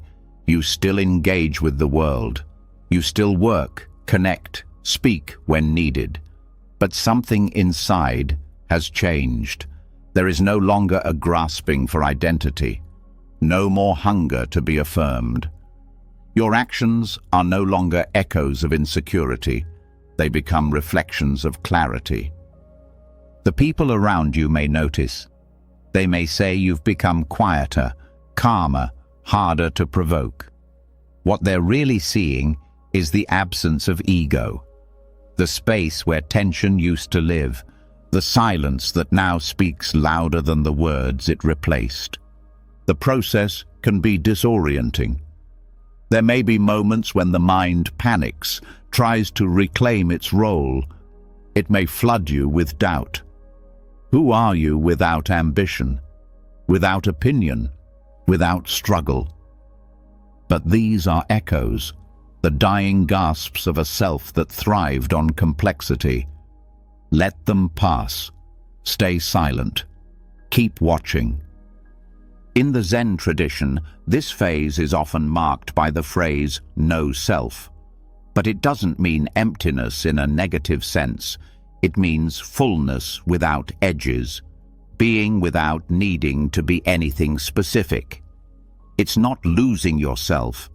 It's being so free you no longer need to define what yourself even means. This is why silence is revered, not because it makes you quieter, but because it reveals what was always true beneath the noise. It doesn't give you peace. It removes what blocked it. It doesn't hand you a new identity. It frees you from needing one. This rebirth is not something you achieve. It's something you allow by not interrupting the silence, by not escaping the stillness when it becomes uncomfortable, by sitting through the fading of the old until the new no longer needs to arrive. It simply is. There is a kind of joy that arises here, not the high of excitement, but the deep ease of being unburdened, the joy of waking up without needing to carry your image, the joy of being enough without needing to earn it, the joy of stillness that cannot be disturbed by success or failure. And with this joy comes a different kind of compassion, one that doesn't pity, one that doesn't perform, a compassion that arises from shared humanity, from knowing that everyone is carrying some version of the same noisy burden, and knowing that silence, not advice, is often the real medicine. You begin to live differently. You speak only when it serves truth. You rest often without guilt.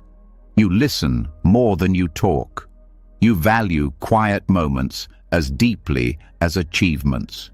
You become aware of when the ego tries to return, and you smile at it instead of obeying.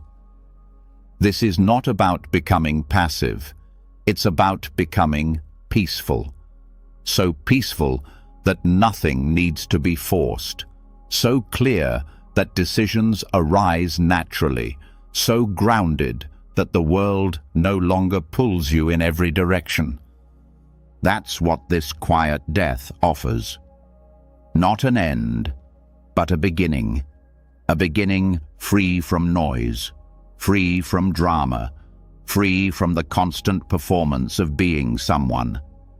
And once the false layers have quietly fallen away, once there is no need to prove, perform, or protect, what remains is not emptiness, but presence. And within that presence, something powerful begins to flow without effort, not through speech, not through gestures, but through stillness itself. The kind of stillness that can hold another person without a single word.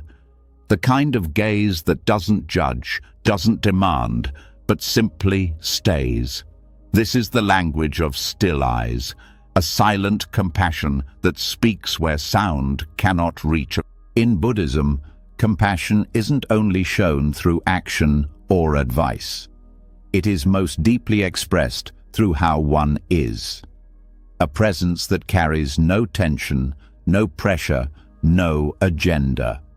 A presence that allows others to feel seen without being examined, to feel safe without being managed.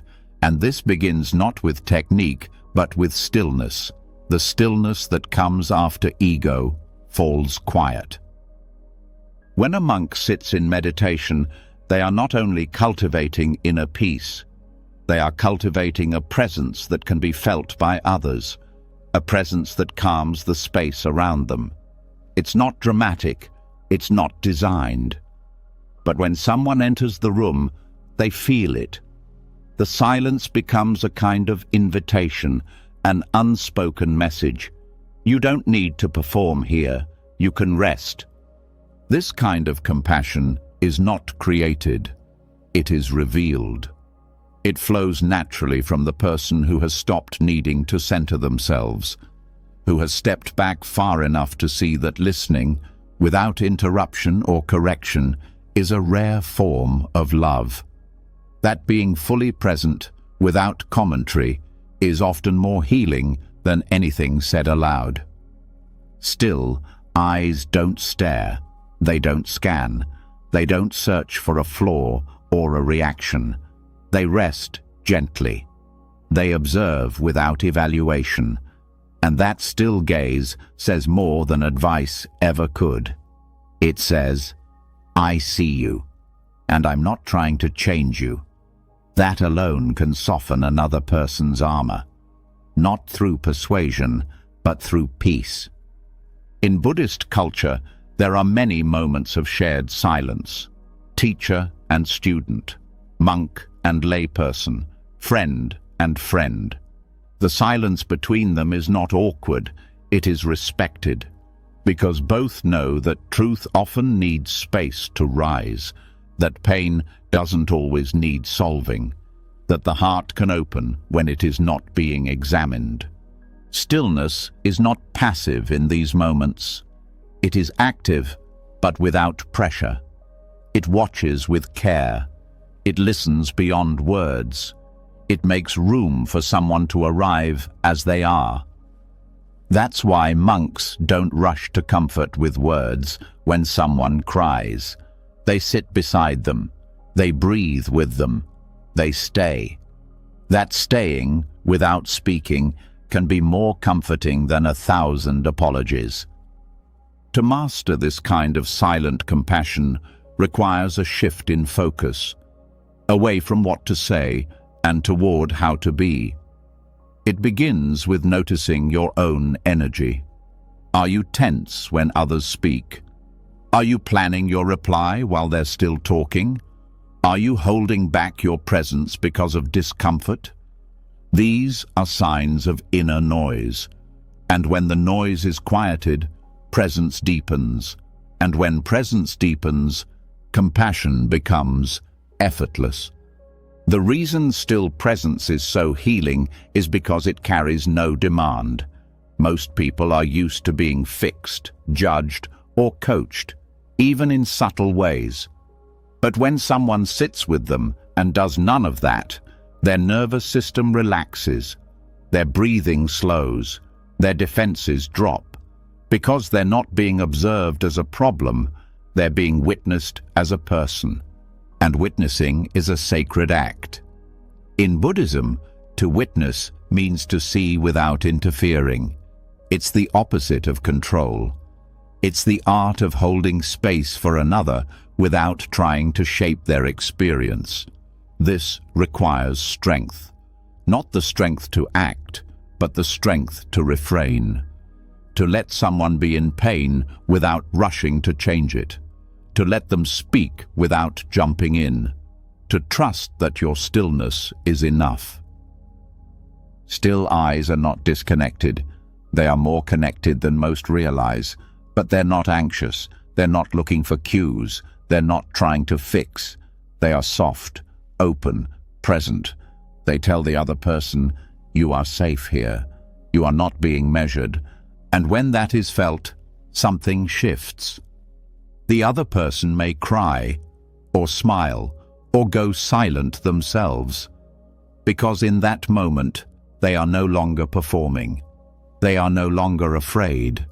They feel held, not by words, but by attention, by energy that doesn't move too fast or press too hard.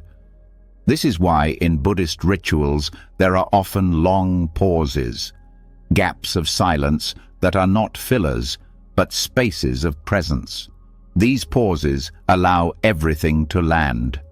They let the meaning settle in the body. They give room for truth to breathe. and they train everyone involved to be comfortable with not knowing, not rushing, not filling. The practice of still presence can begin in small ways. Try holding someone's gaze without tension. Let your face soften. Let your breath stay steady. Don't look for a reaction. Just stay. You're not waiting. You're not guiding. You're simply being. And in that being, your compassion is felt more deeply than any advice could ever be. Or try listening fully, without nodding or affirming, without offering your story. Just let the person speak. Let their voice unfold. Let their words shape the space. And when they finish, don't rush to respond. Let the silence linger. That silence is not emptiness. It is presence. It is acknowledgement. It is love that trusts itself. Over time, this practice builds trust, not only with others, but with yourself. You begin to see that you don't need to be useful to be valuable, that your presence, when rooted in peace, is already enough, that the deepest care does not always come through action, but through spacious attention. This kind of compassion also protects you. It keeps you from overreaching, from overgiving, from trying to rescue people who don't need rescuing. It teaches you to be fully available without becoming entangled, to offer support without losing your own ground, to give without draining, because your compassion flows from stillness, not from urgency. Still eyes are not blank. They are aware. They are awake, but they are not reactive. They have seen the impermanence of every emotion, every thought, every mood. And because of this, they do not flinch. They do not rush. They rest. And in their resting, they calm others too. This is why monks are often seen as calming even when they say nothing. It's not magic. It's not mystery. It's mastery of presence. Years of watching the mind. Years of letting go. Years of refining their own energy until it becomes a quiet refuge for others. And you don't need to be a monk to learn this. You only need to begin. Begin by choosing not to interrupt. Begin by softening your gaze. Begin by breathing before speaking. Begin by trusting that the silence between two people can carry more healing than the most beautiful words. And as this becomes your way, you'll begin to see changes. People will feel safer around you. They will open more. They will feel calmer, even if they don't know why. And you will carry yourself differently. Not with pride, but with peace. The kind of peace that does not seek the spotlight, because it knows that presence is enough.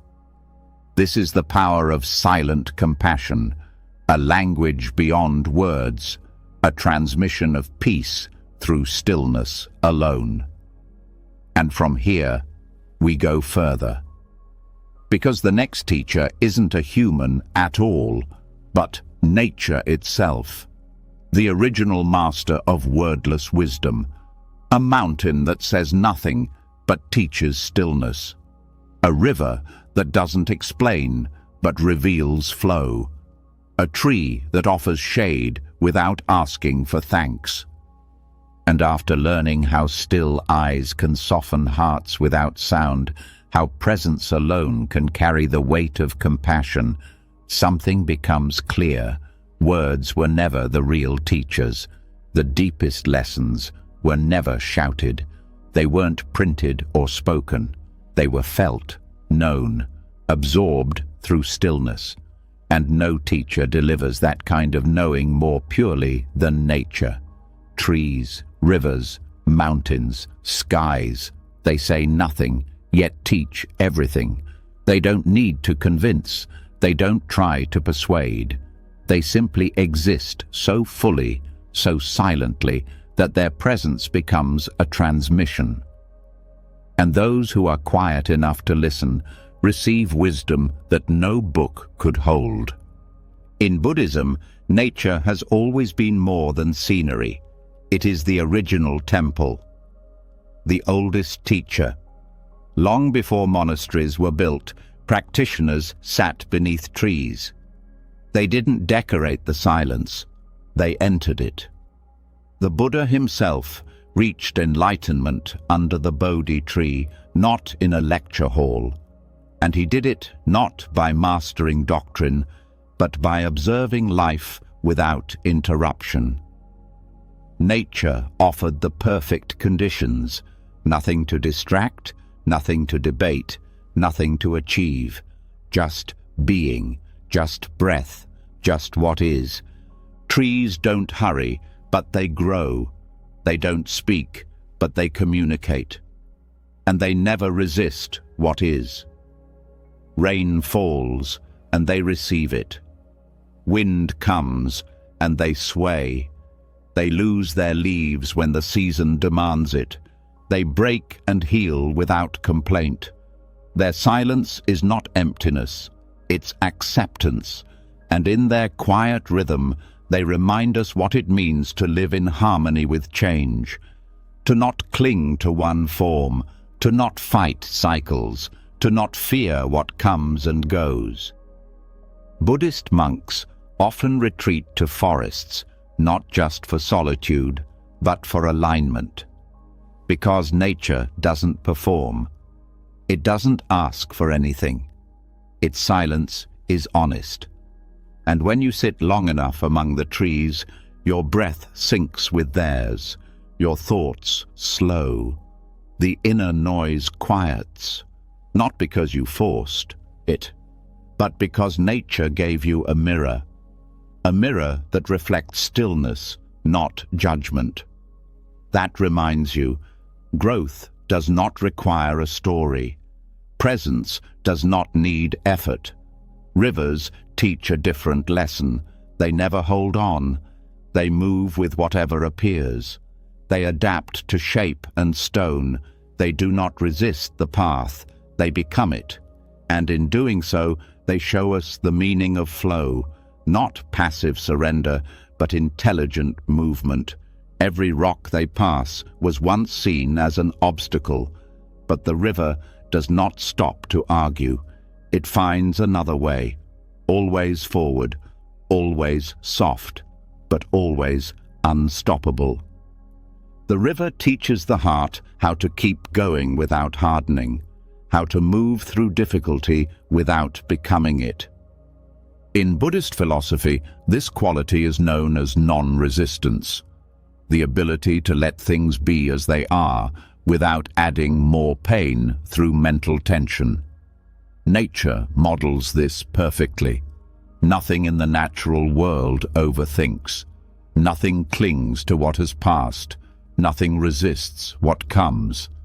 And yet everything transforms, grows, adjusts, all without words, all without plans.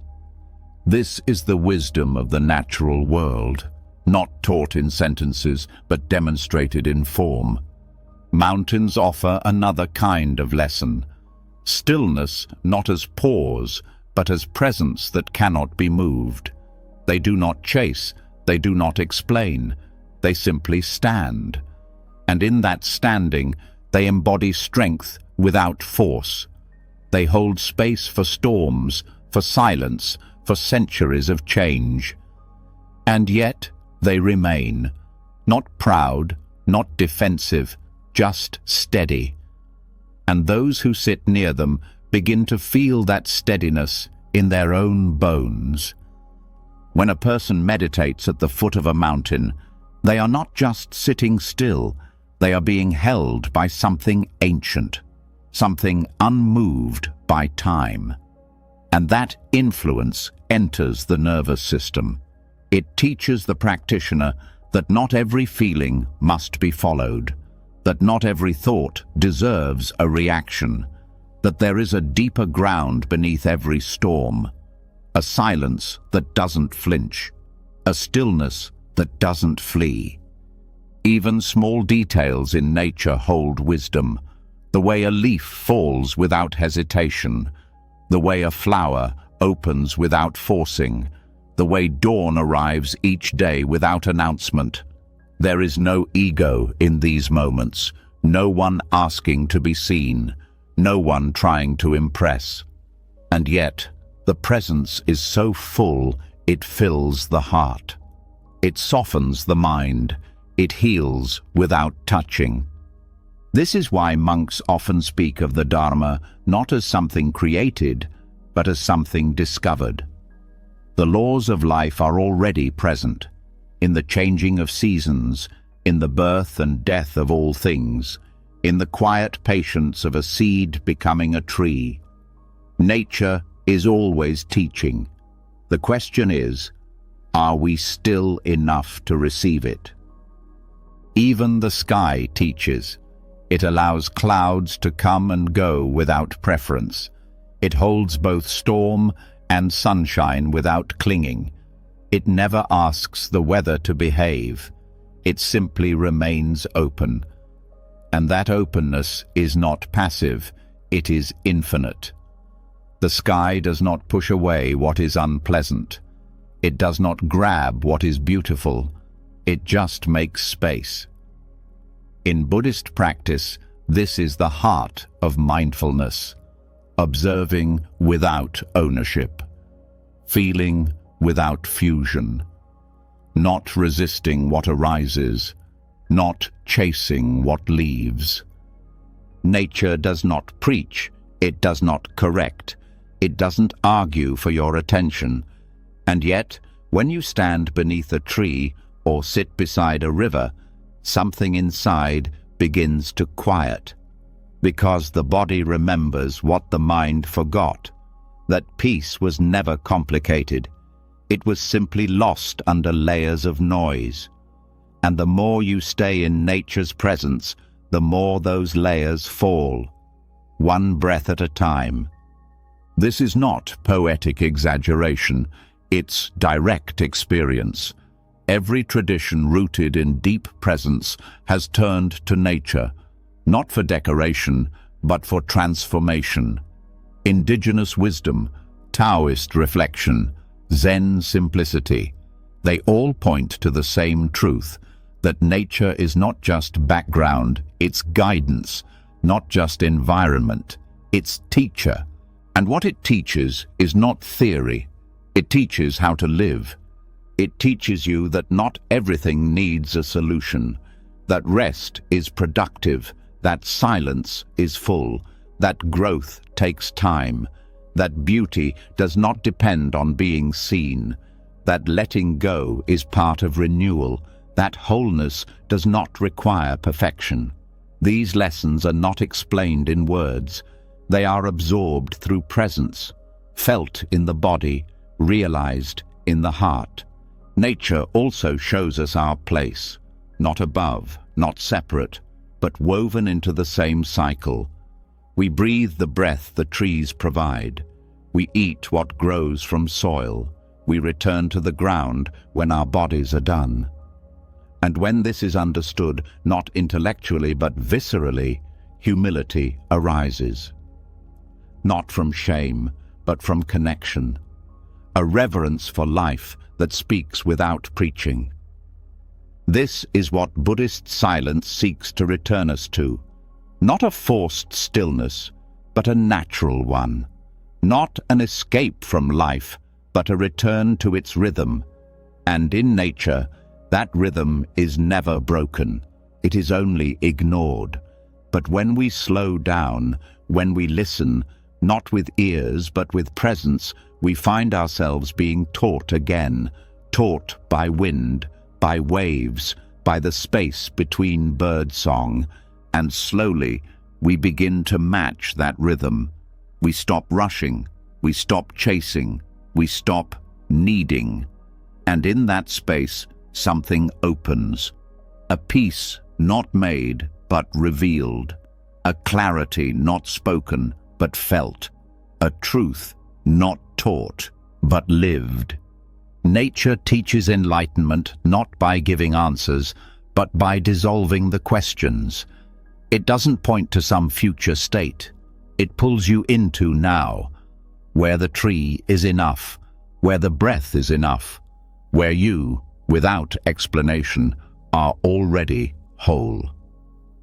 And once the rhythm of nature starts to live inside the breath, once the body slows and the mind stops asking for explanations, a strange thing begins to happen. Not just peace, not just quiet, but a soft fading of identity itself.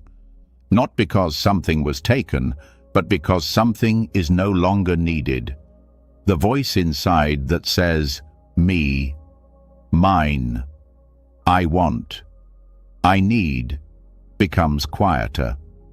The center point of experience starts to dissolve, and what remains is life, unfolding, awareness, watching, without a narrator, without a title, without a character to protect.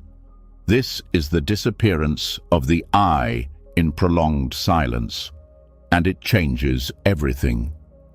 In many Buddhist traditions, silence is not just a practice, it's a doorway. It leads not only to clarity or calm, but to the collapse of the illusion that there is a fixed self sitting inside the body, directing everything. This illusion is so normal, it's never questioned.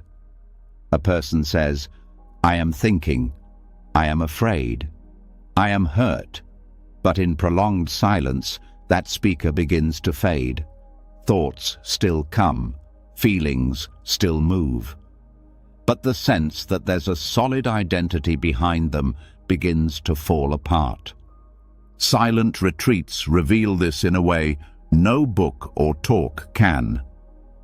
When speech is removed for days, when interaction is stopped, when you no longer say your name or look in the mirror or perform your personality, something cracks.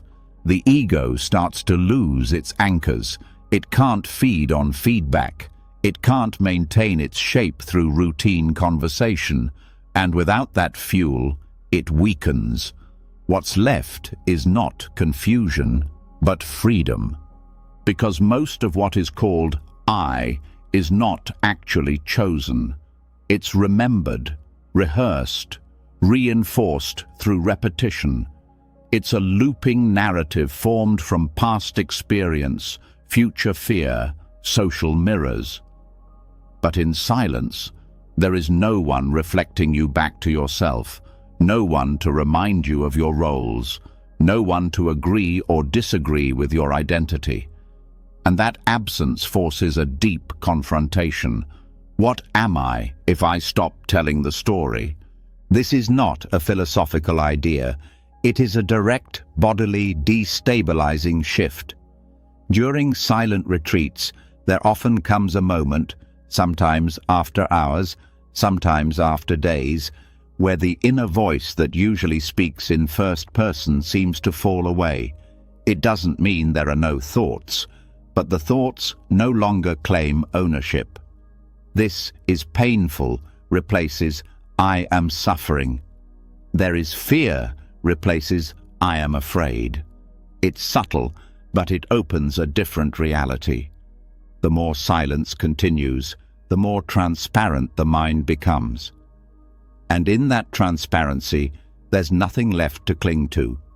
The old self, with all its preferences, achievements, wounds and hopes, begins to feel like a costume that was never truly necessary. You see how often you lived from habit, how often I was used to justify reaction, how deeply identity was used to separate. And then, suddenly, it's not needed anymore. Not because you lose memory, but because memory no longer defines who is sitting there. Experience continues, breathing continues, emotions come and go, but the one who watches does not cling. And that watcher, it has no name, no age, no history. It simply observes. This is what Buddhist silence points toward, not just inner quiet, but the dissolution of the false center, the breaking down of the belief that there is a permanent me in charge. And with that breaking comes the greatest relief, because when the self disappears, so does the need to protect it, to defend it, to improve it, and the weight you didn't even realize you were carrying suddenly lifts. This is not a loss, it's a return to natural awareness, a return to the space that was always here before the identity was formed. In some traditions, this is called no self. In others, pure presence. In Zen, it's simply sitting, no agenda, no identity, just being. The ego cannot survive without noise. It needs reaction. It needs narrative.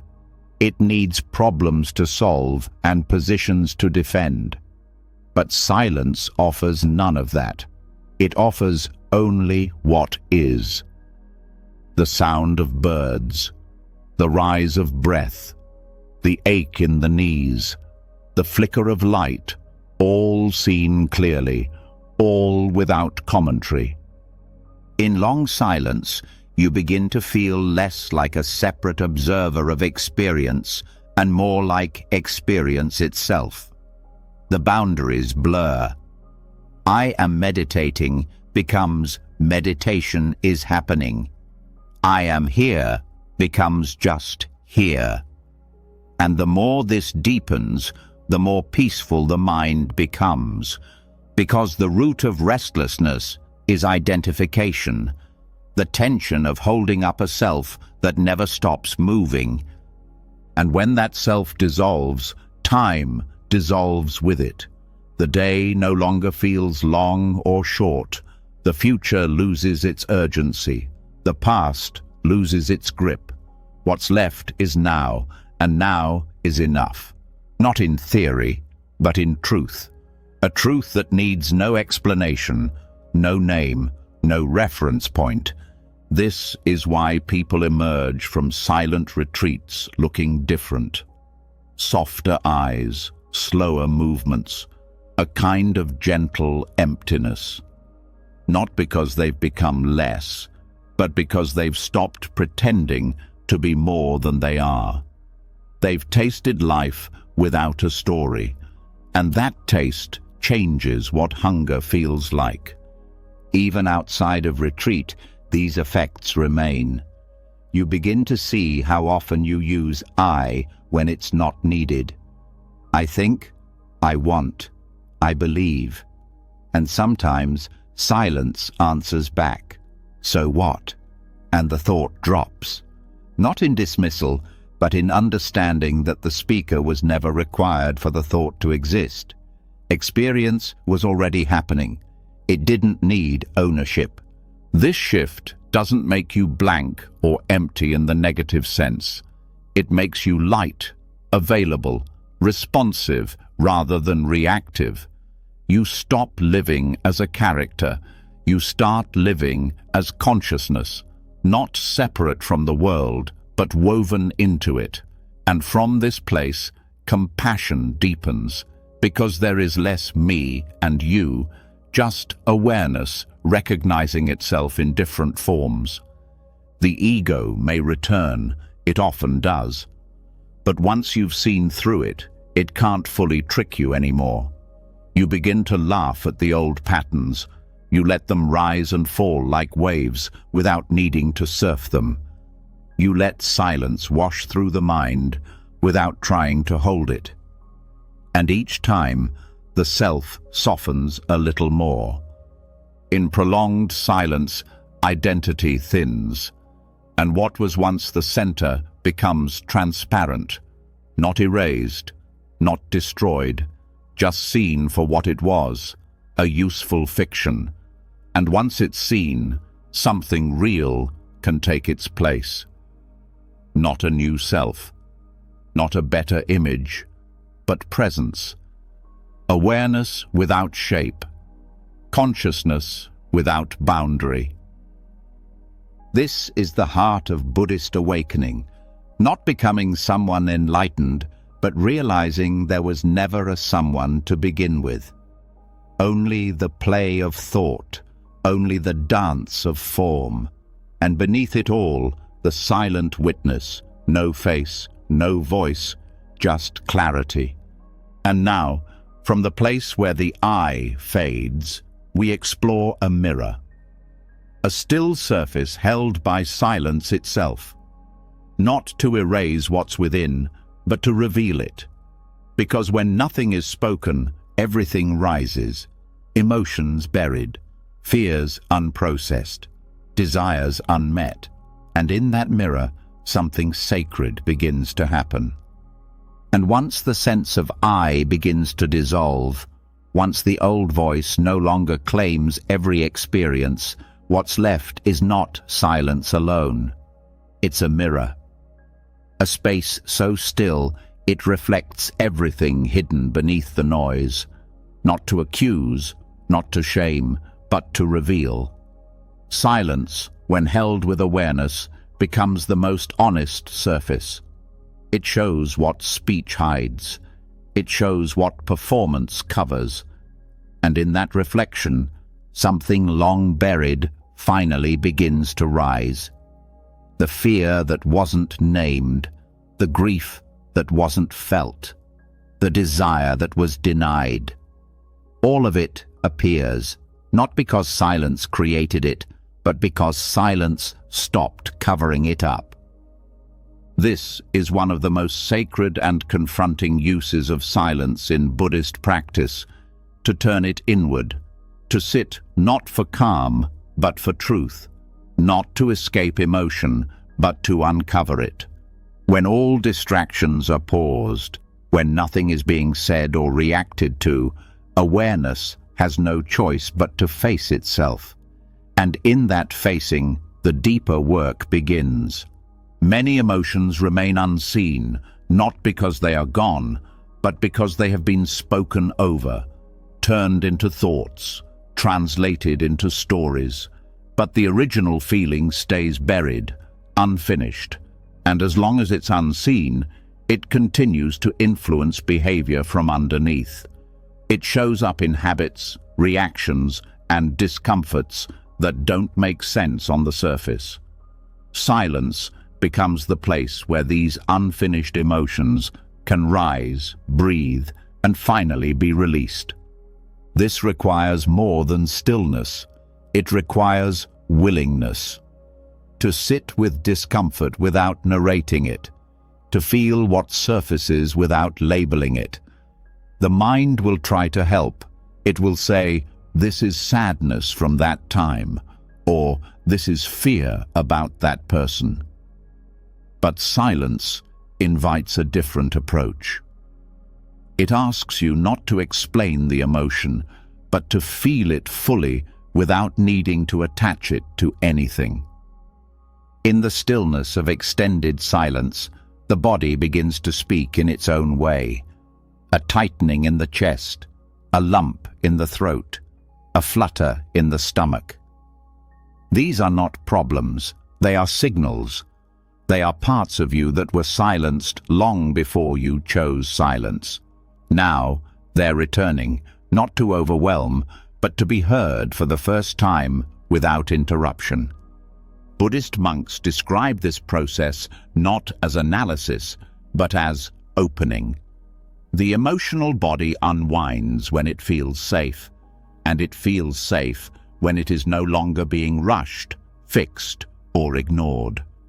Silent presence becomes the holding space, a space where no reaction is needed, where nothing has to be said to be real, where an old ache can rise and simply exist without being suppressed again. There is no technique to force this, but there is a posture of mind that allows it, a kind of soft attention. You don't chase the emotion, you don't dissect it, you just notice it, as if it were a visitor arriving after years of silence. You let it speak in sensation. You stay close without gripping. And in that closeness, something shifts. The emotion moves. It doesn't disappear instantly, but it stops being trapped. Over time, silence reveals patterns, the recurring fear behind anger, the hidden shame beneath avoidance, the tenderness behind irritation. None of these were visible when the mind was too busy talking, when life was too loud. But in silence, the layers peel back, not because you force them, but because nothing is left to hold them down. This is not always comfortable. At first, silence may feel like it makes things worse. Old memories come back. Unfinished stories play again. But this is not regression. It is return. The mind is not broken. It is releasing. The heart is not weak. It is thawing. The discomfort is not a sign to stop. It is a sign that silence is working. The process is deeply personal. What arises will be different for everyone. But what matters is not what comes up. It's how it's met.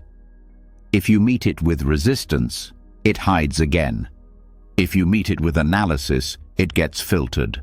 But if you meet it with stillness, with breath, with patience, with space, it begins to unravel, like a knot that loosens not with pulling, but with gentle attention. This practice becomes more powerful over time. The body begins to trust that silence is safe. The nervous system learns that stillness does not mean suppression. It means permission. And emotions that were once stuck start to move naturally.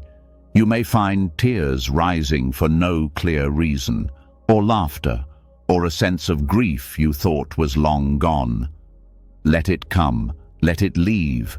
It's not re-traumatizing, it's releasing.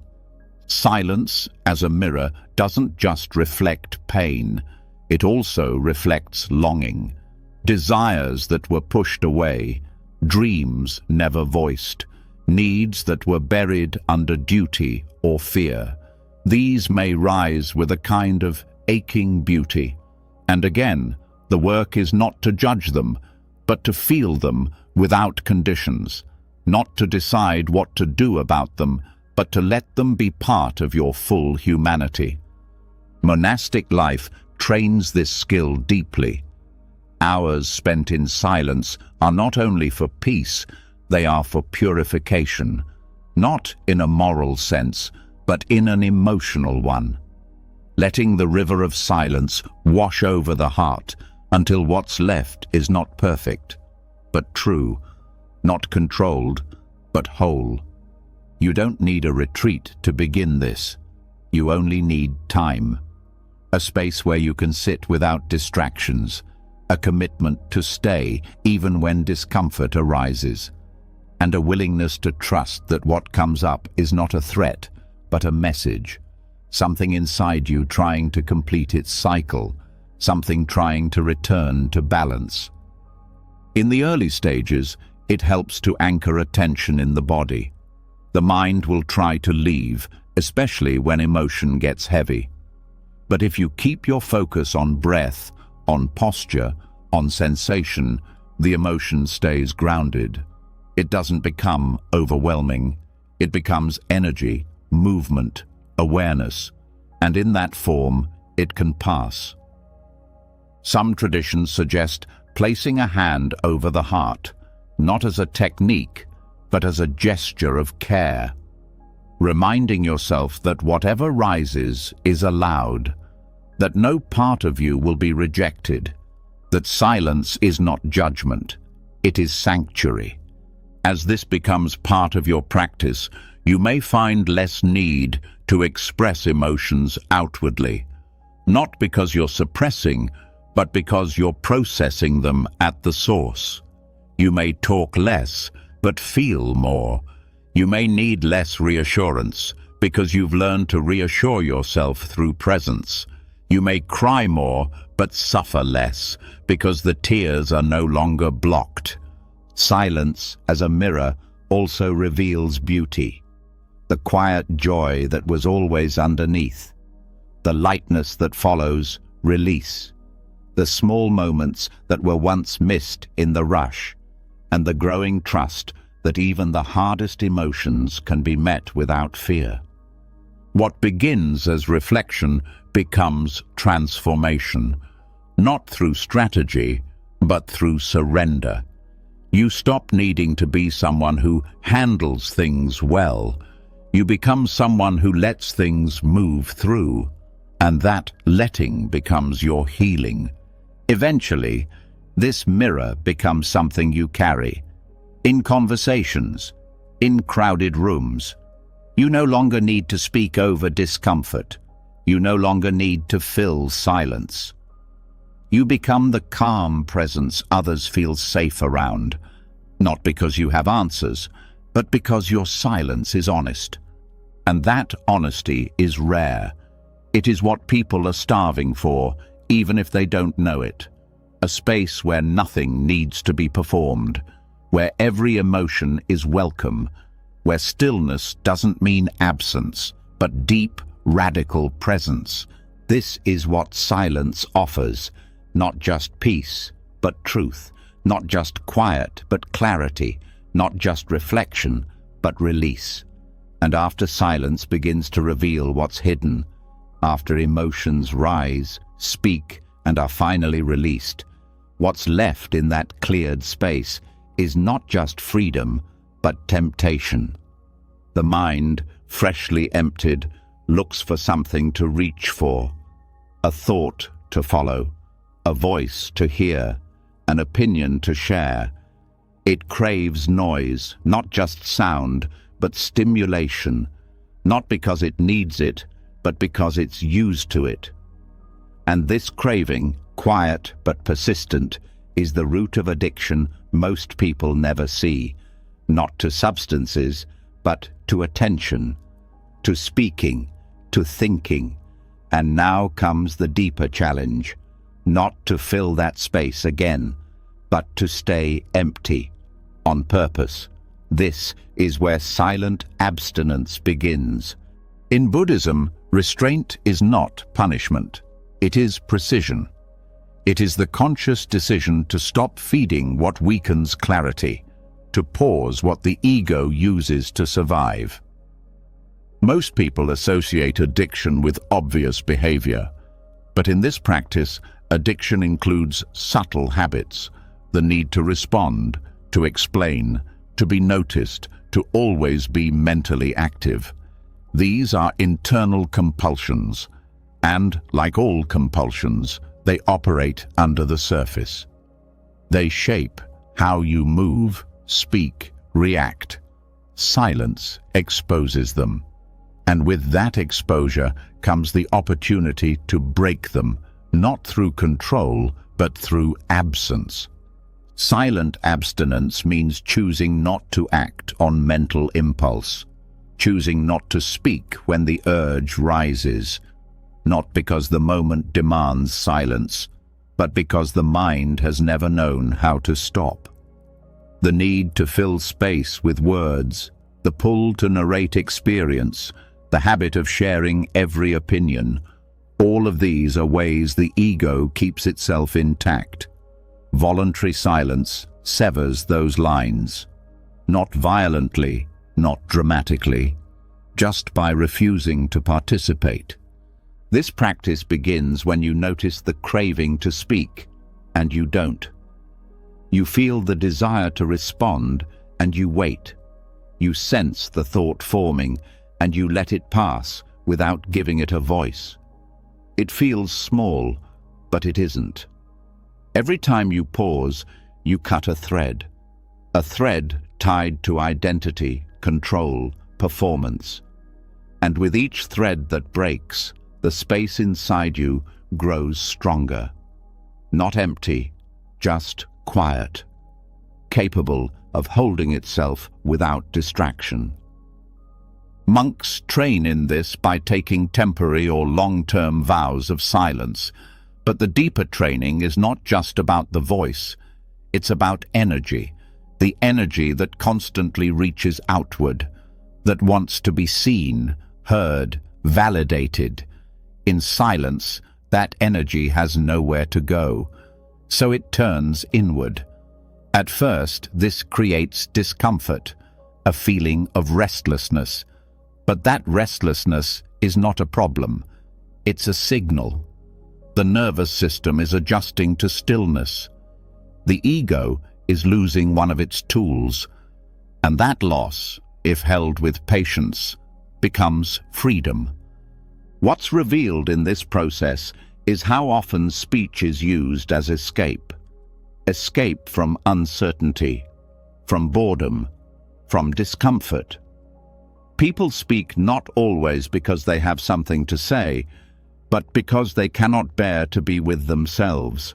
They think aloud to avoid stillness.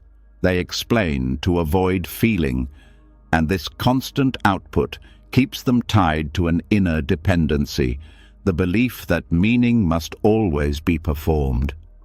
Silent abstinence offers a different path, one where meaning is not spoken, it's lived, where thoughts can arise and fade without comment, where discomfort can exist without being narrated, where presence no longer requires proof.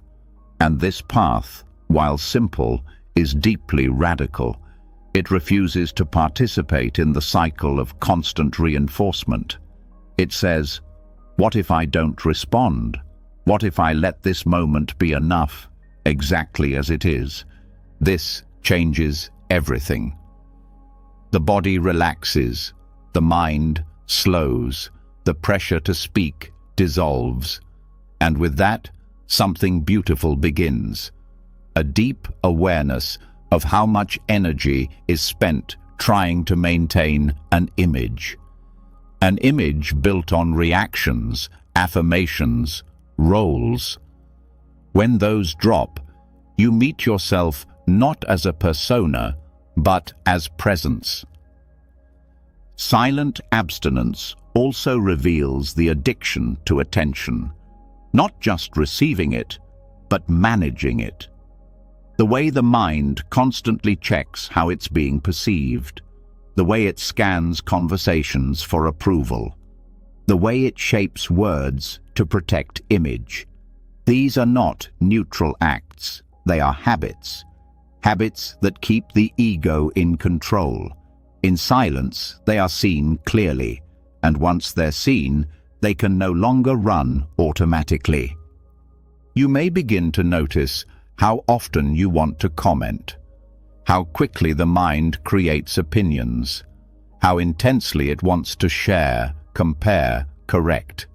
These are not random, they are patterns. And every time you choose silence instead, those patterns weaken, not because you resist them, but because you don't feed them. You sit still and they pass. You stay silent and they lose momentum. The silence becomes an anchor, a center point from which you observe without being pulled. And from this center, a different kind of clarity arises. You start to see which thoughts are real and which are just echoes. You notice how much of your energy was spent on things that didn't matter. You begin to choose not just your words, but your presence. This is not suppression, it's selection. It's knowing that every word shapes your inner landscape, that every sentence is an act of creation, and by abstaining from automatic speech, you create space for something purer to grow, something not driven by fear or habit or ego, but by clarity. With time, this becomes a kind of inner fasting, not to punish, but to cleanse. You fast from the need to be clever, to be right, to be known. You give those cravings space and then watch them fall away. Not because you fought them, but because you stopped needing them. And in the emptiness left behind, a deeper voice begins to speak. Not from the mind, but from awareness itself, shorter, slower, more true. You find that when you do speak again, The words are different. They carry less weight, less need, more care. Because they were not chosen by habit, they were chosen by silence. Silent abstinence also disrupts the cycle of compulsive thinking. Thoughts that loop, repeat, spiral. These are usually fed by language, by mental narration. When speech is paused, even internally, the thoughts lose scaffolding. They can't hold themselves up. They begin to unravel. And in their place, presence deepens. This kind of silence is not passive. It is fierce. It requires strength to withhold what habit wants to express. It requires humility to not be the voice in the room. It requires trust that your value is not in your opinions, but in your awareness. And this trust grows. With every moment you don't respond. With every urge you don't follow. You begin to see that you are not your cravings. You are the space beneath them, and that space is strong, quiet, whole. You can practice this anywhere. A meeting where you choose not to speak first. A conversation where you let a pause breathe. A moment of discomfort where you stay present instead of commenting. These small abstentions are powerful. They teach the mind that silence is not weakness, it is sovereignty.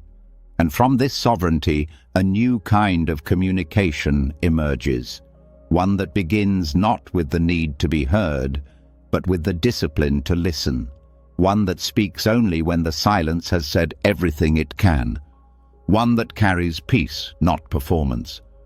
Eventually, silent abstinence becomes natural, not as withdrawal, but as refinement. You speak less, but with more depth. You think less, but with more clarity. You react less, but respond more wisely. And the addiction to stimulation fades, not because life becomes dull, but because stillness becomes enough. You stop chasing noise because silence starts feeding you. And once the silence has trained you to see through craving, once it has loosened the grip of habit and removed the need to fill space with words, something strange begins to surface. Something that can't be explained, yet is deeply understood. A wisdom that arrives not through instruction, but through contradiction. A truth that deepens not when spoken, but when heard, through stillness. This is the paradox at the heart of Zen. The more we say, the further we move from the truth. And yet, by saying nothing, the truth can speak through us. Silence here doesn't just restrain, it reveals. In the Zen tradition, this is more than poetic thinking. It is a path. One walked not through concepts, but through direct experience. And central to this path are the koans, paradoxical phrases, riddles, or questions given to students to break the logic of the thinking mind. They were never meant to be solved intellectually. They were meant to be lived, sat with, entered in stillness. Because the moment you try to answer them, you fall back into the mind. But if you hold them without grasping, something else happens. The mind breaks open. And in that break, clarity rises, not from thinking, but from awareness. Take, for example, one of the most well-known koans. What is the sound of one hand clapping? At first it seems absurd, nonsensical, but that's the point. The thinking mind cannot answer, and the more it tries, the more it fails. Until finally, the student surrenders, not in defeat, but in silence. And in that silence, the real answer is known, not in words, but in presence. This is why silence in Zen is not passive, it's radical.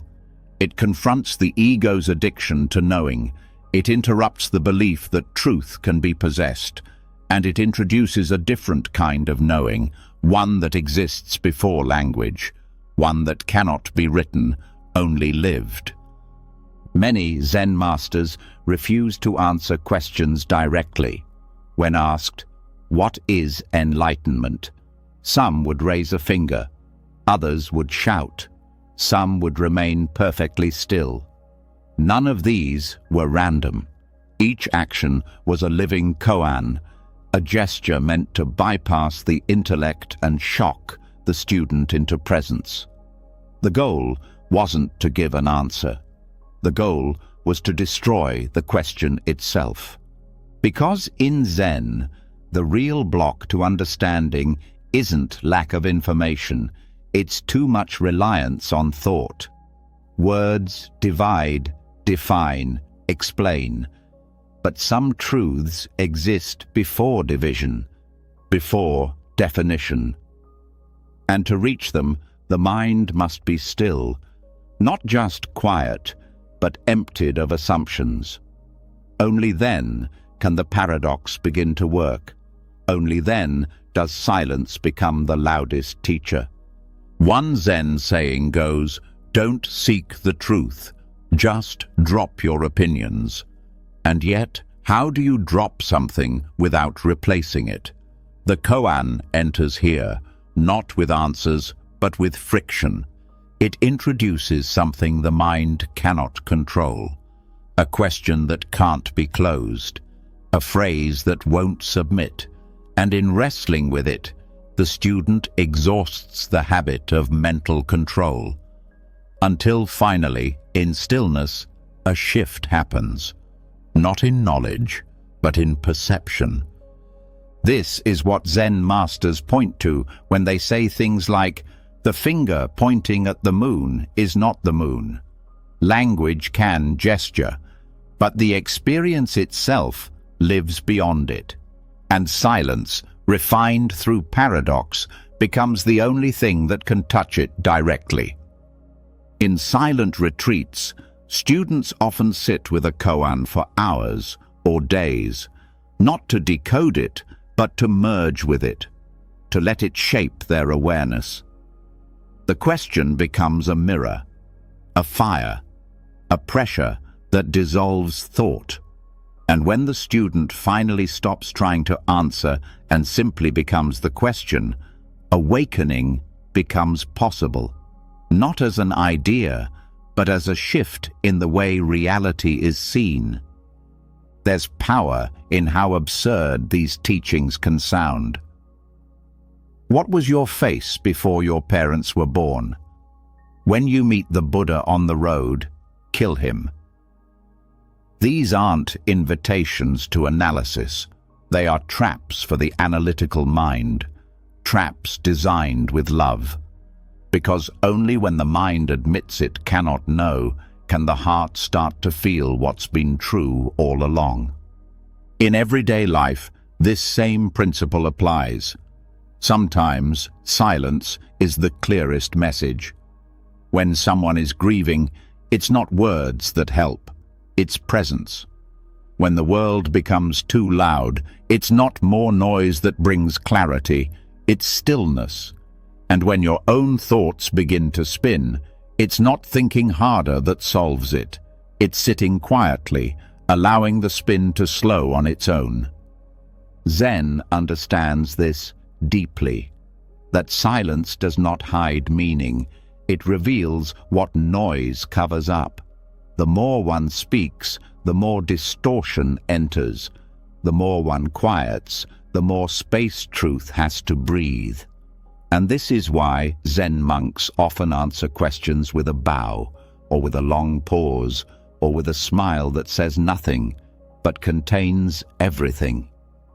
The paradox is this: the truth cannot be said, but it can be known. Not by collecting thoughts, but by losing the need for them. Not by forming ideas, but by dissolving into presence.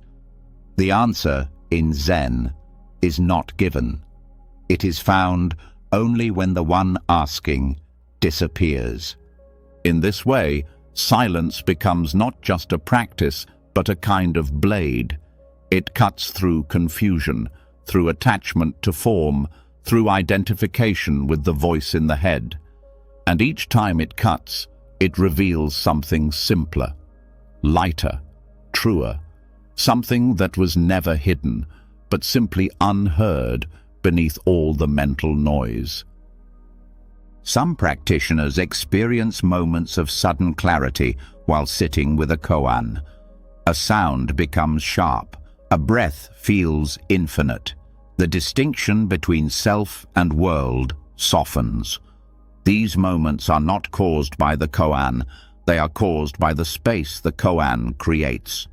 A space where the thinking mind steps aside and direct experience steps forward. And what's felt in that space can't be taught through language. It can only be hinted at. And this is why the Zen path often feels strange to outsiders.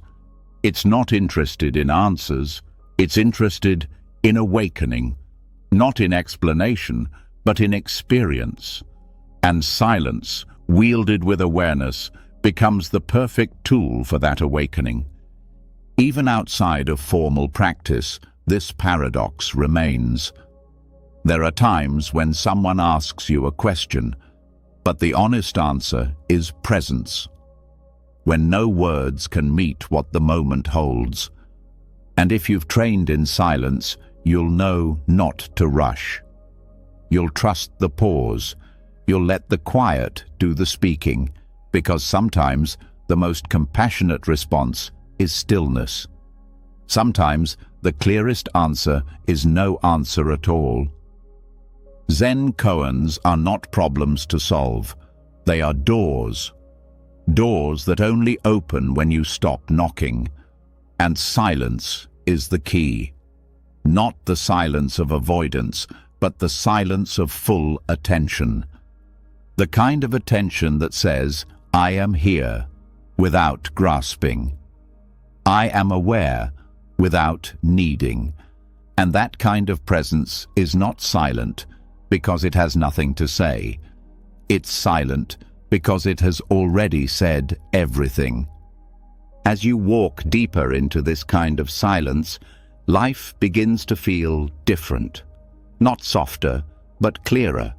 The paradoxes no longer feel like riddles.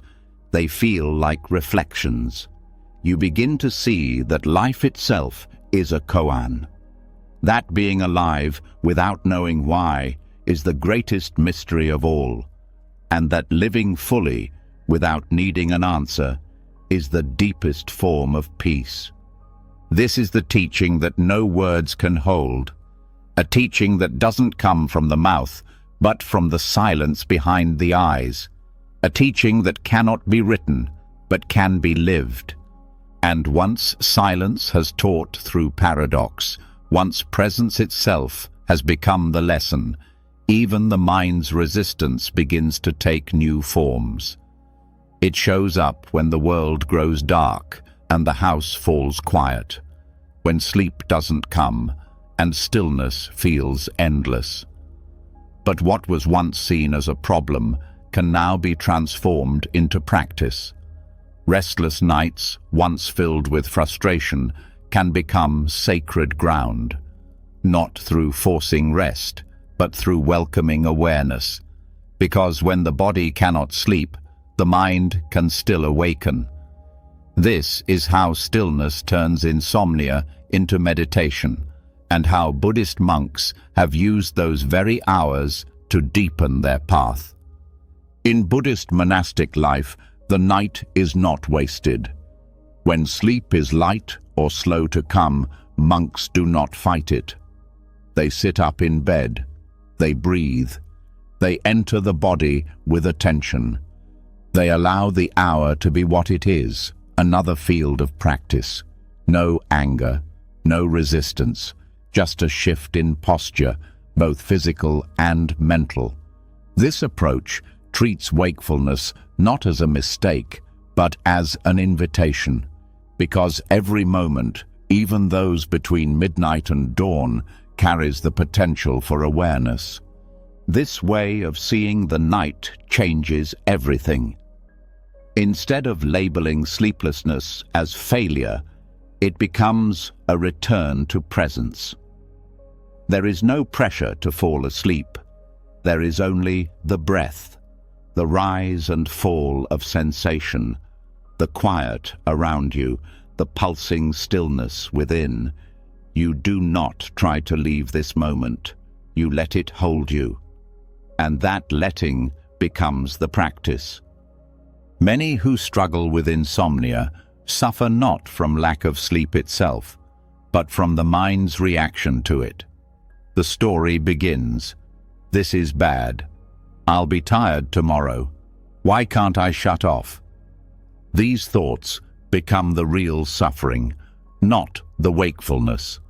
In Buddhist meditation, these stories are seen for what they are: mental constructions. They rise, they fall, they pass. And in silence, you learn not to follow them. You return to the breath, to the body, to the space between thoughts, and slowly you stop being a prisoner of the night. Stillness in the middle of the night has a different texture. There's less stimulation, fewer distractions. The world is asleep, and the mind, while active, is not pulled by outer noise. This creates a perfect opportunity to observe without reacting, to sit, not formally, but with care. No effort to achieve anything, just watching, feeling, being. This form of meditation is soft, open, and profoundly honest. You meet the mind without defense, and in that meeting, transformation happens. You don't need a cushion or incense, just awareness.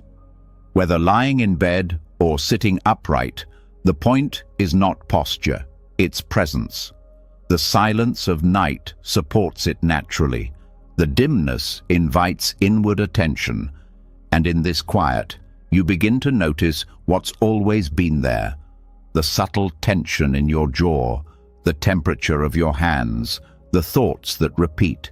Instead of reacting, you simply stay, and this staying rewires everything. Buddhist monks use these hours to meet themselves more fully, not because they prefer to be awake, but because they've learned that wakefulness is not the enemy. It's another doorway. And with enough practice, the mind learns to welcome it. This does not mean sleep is unimportant. It means sleep is no longer clung to. Peace is not postponed until the body drifts off. Peace becomes available now. There is a gentle rhythm to nighttime practice. No urgency, no outcome, just presence. Each breath becomes a reminder. This too is okay. This too can be met. And the more fully you accept this hour, the less resistance you feel. Ironically, that very surrender often leads to rest. But even if it doesn't, you've still won. Because you've trained in stillness. You've turned what used to be frustration into meditation. Over time, this approach changes your relationship with rest. You no longer see it as something to conquer. You see it as something to cooperate with. The mind softens its grip. The body begins to feel safe in stillness, even if it's awake. And the fear of insomnia loses its power, not because the night is different, but because your response is. The wisdom of Buddhist silence teaches that discomfort is not always to be removed. Sometimes it is to be witnessed. Sometimes it is to be sat with, breathed through, allowed to teach. Sleeplessness becomes one of those teachers. It brings you face to face with your patterns, with your expectations, with the parts of you that want to control what cannot be controlled, and it invites you to let go. Some monks say the deepest insights came not during daytime meditation, but during silent nights, when the world was quiet, when their resistance was gone, when the self they performed during the day had nothing left to hold on to. That's when they saw clearly. That's when the mind stopped pretending, and in that rawness they found freedom. This is available to everyone. You don't need robes or vows. You only need to stay with yourself, to meet the night not as a problem, but as a path. You can do this with simple breath awareness. Feel the inhale, feel the exhale. Count it if it helps, or focus on sensation, the weight of the blanket, the sound of the wind, the beating of the heart.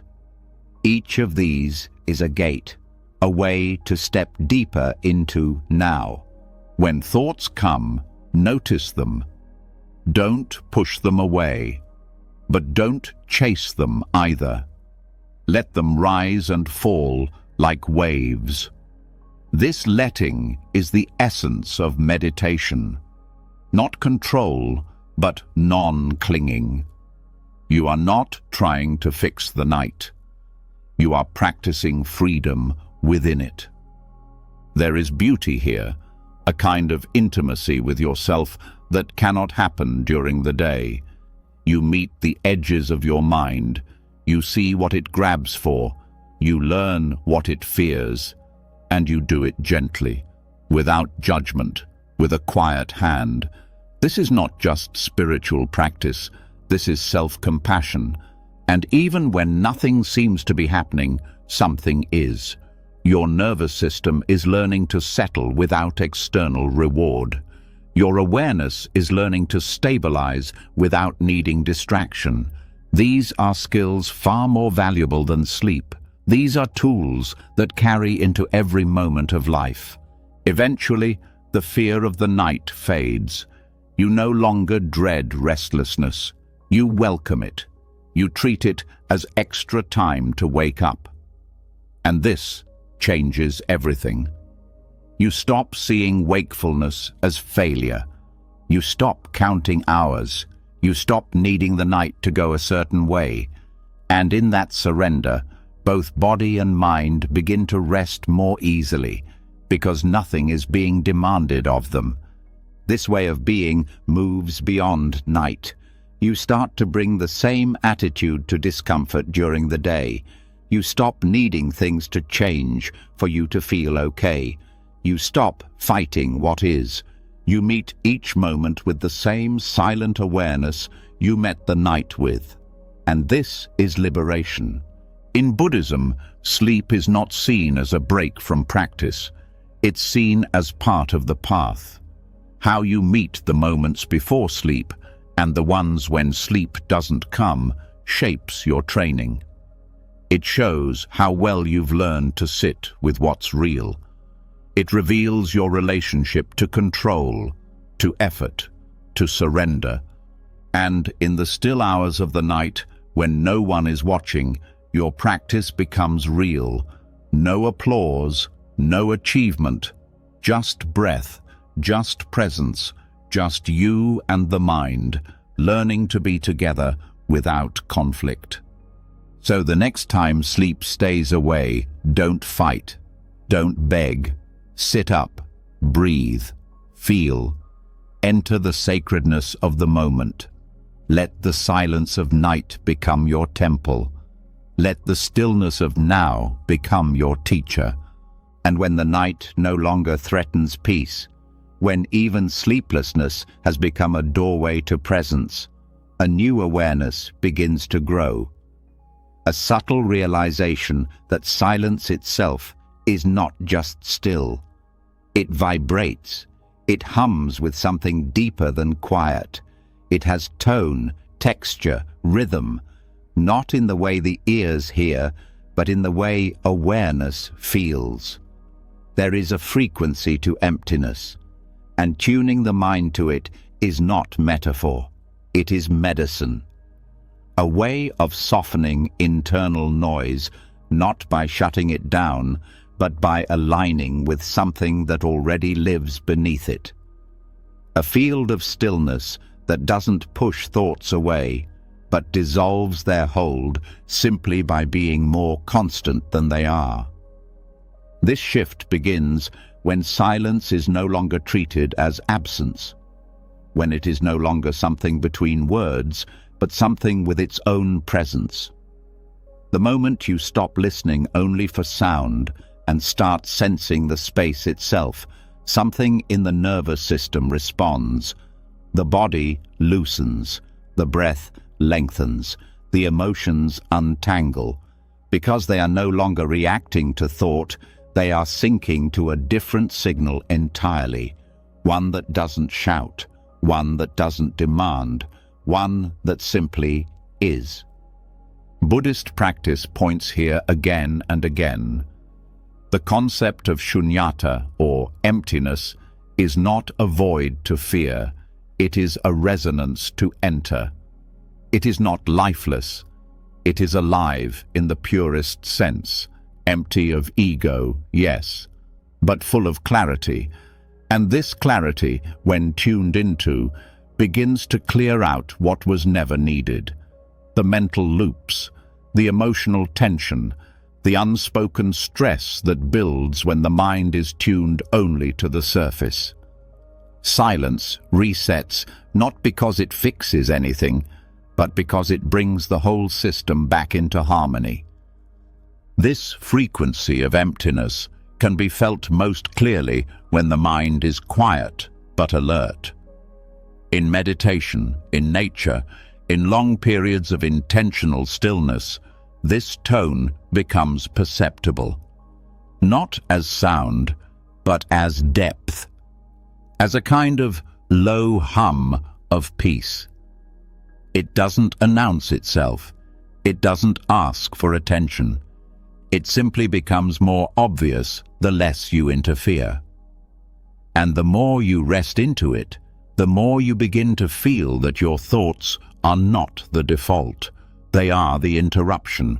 The mind wants to attach to this feeling. It wants to define it, but it can't. The moment you try to grasp it, it slips. This is why silence teaches by presence. It cannot be described. It can only be entered. The way a singer tunes to a pitch without naming it. The way a dancer moves to music without thinking about the notes. This kind of tuning is instinctual, but it must be remembered. You remember by doing less, by letting awareness rest in the body, by not chasing sensation, but letting it arrive, by staying with the pause between the inhale and the exhale, by noticing the space before a thought forms and after it dissolves.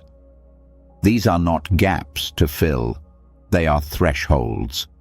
And when the mind stops leaping across them, it begins to settle into them.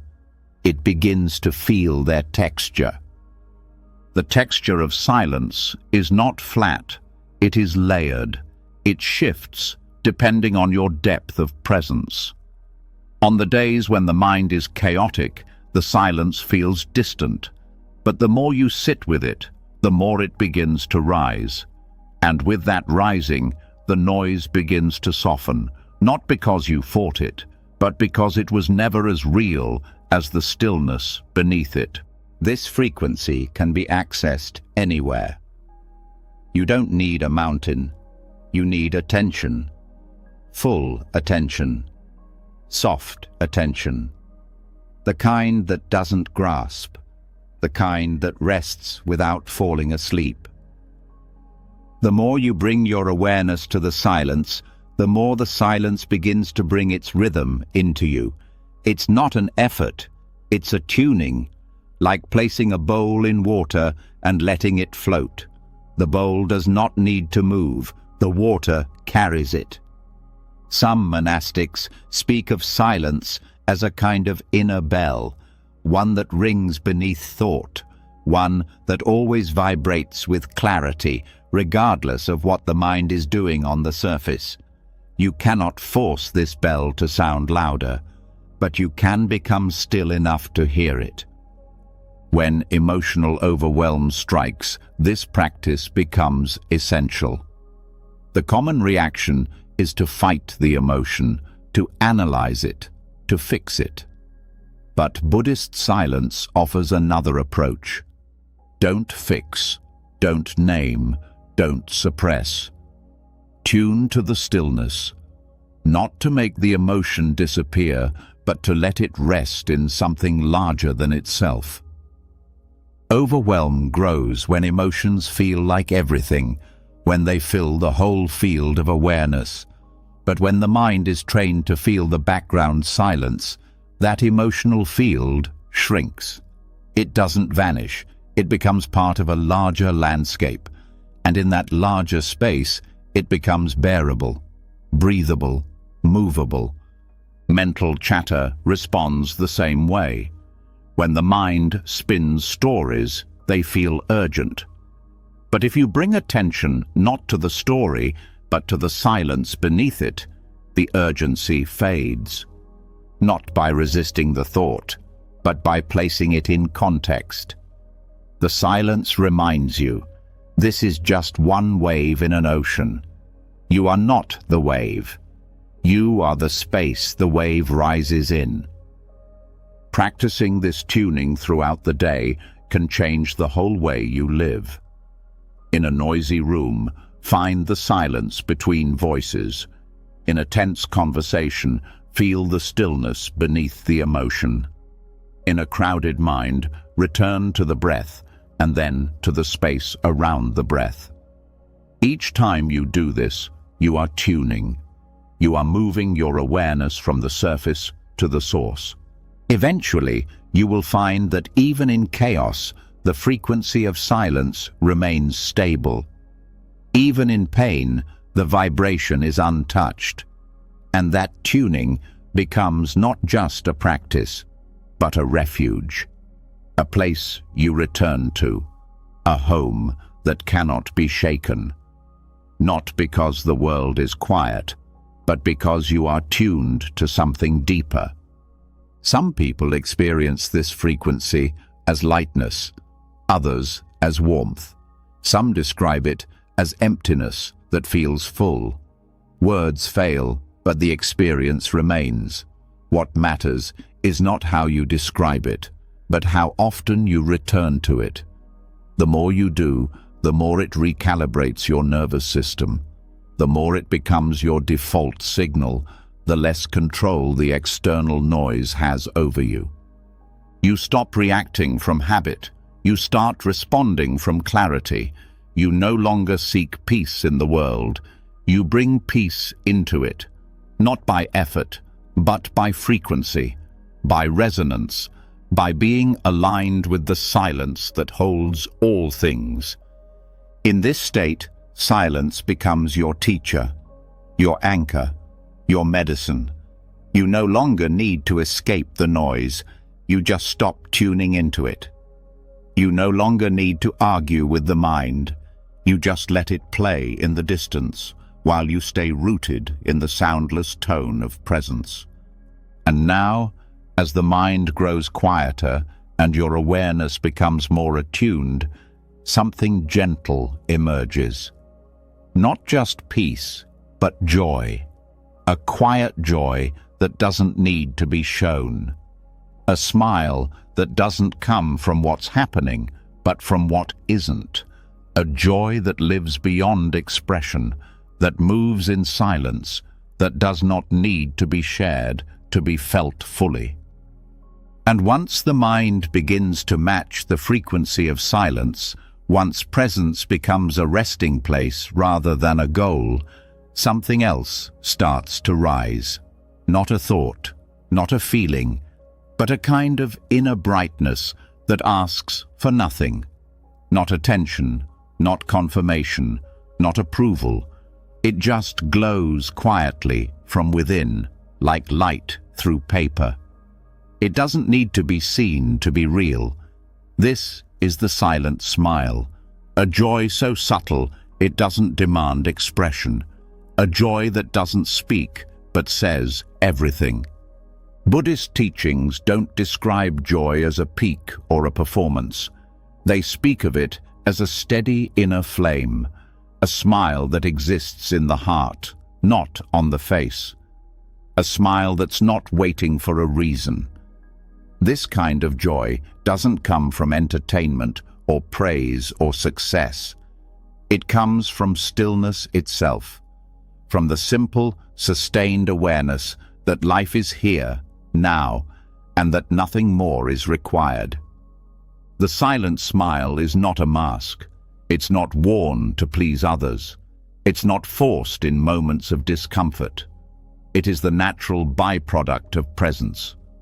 When the mind is no longer trying to win or run or compare, joy begins to surface, not as celebration, but as stillness that has softened into warmth.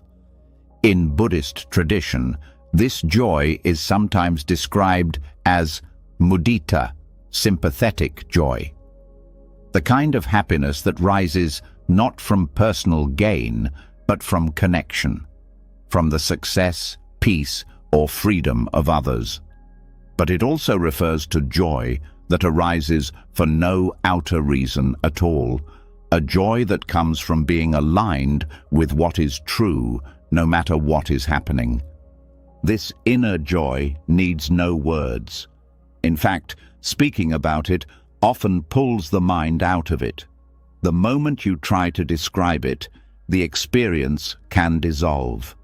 It's too light to hold in sentences, too whole to split into parts. So it expresses itself in silence, in the softening of your shoulders, in the way you sit, in the tone of your breath, in the space between everything you say and everything you choose not to say.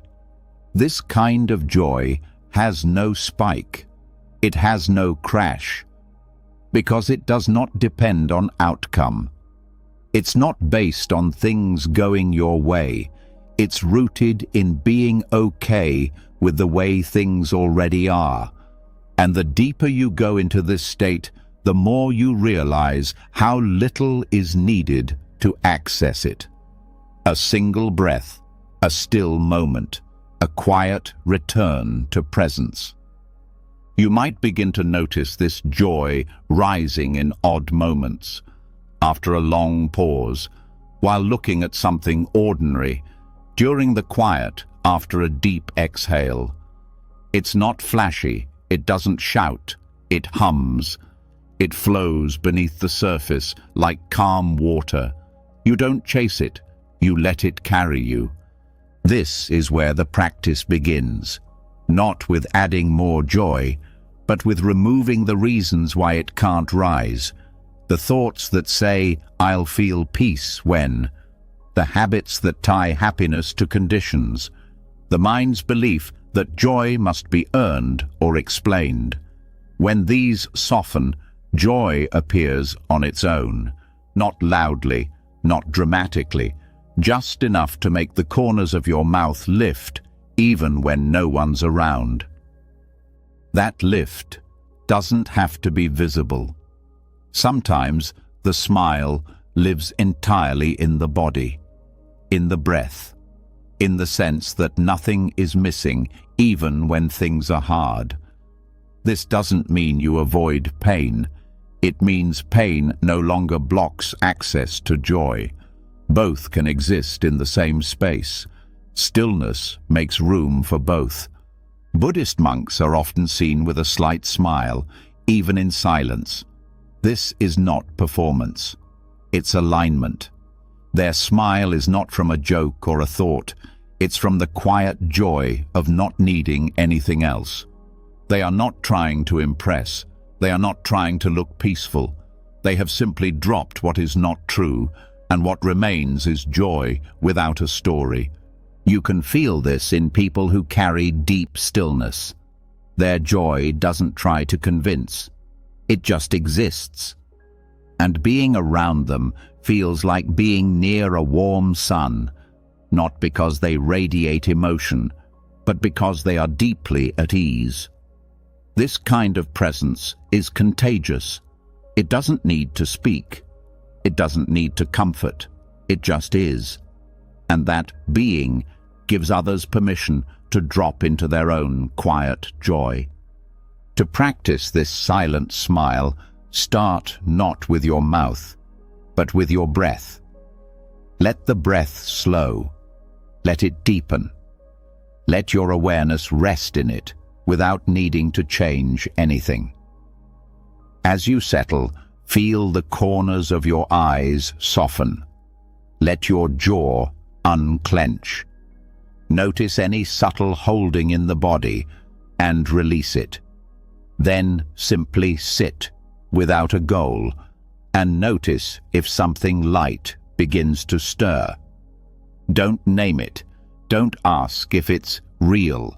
Let it grow on its own.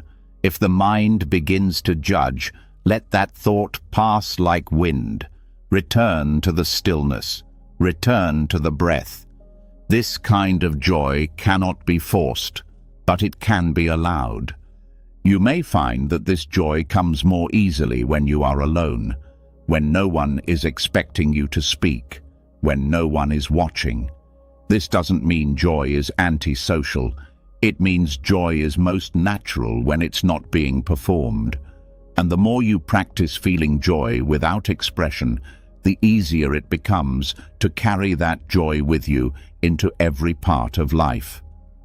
You can smile silently in a crowded street, during a task you've done 1,000 times, while waiting in line, while walking in the dark. Not because anything special is happening, but because your presence is strong, your awareness is steady, and in that steadiness, joy has room to rise. This joy is not weak. It is not fragile. It is what remains when everything else is stripped away. It does not crumble under pressure. It does not disappear in difficulty, because it does not depend on things going well. It arises from being fully alive, from not resisting this moment, from not needing the world to be different in order to feel peace. Silent joy does not mean hiding. It means not needing to display. It means not trading happiness for recognition.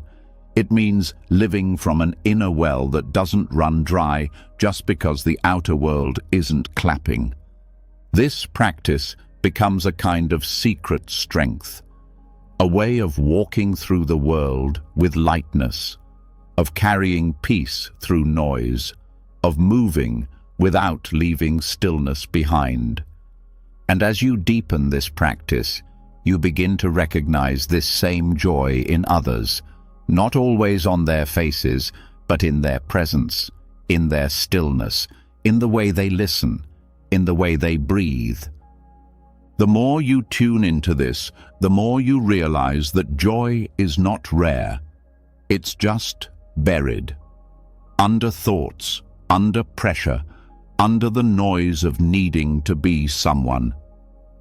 But when that noise fades, joy returns.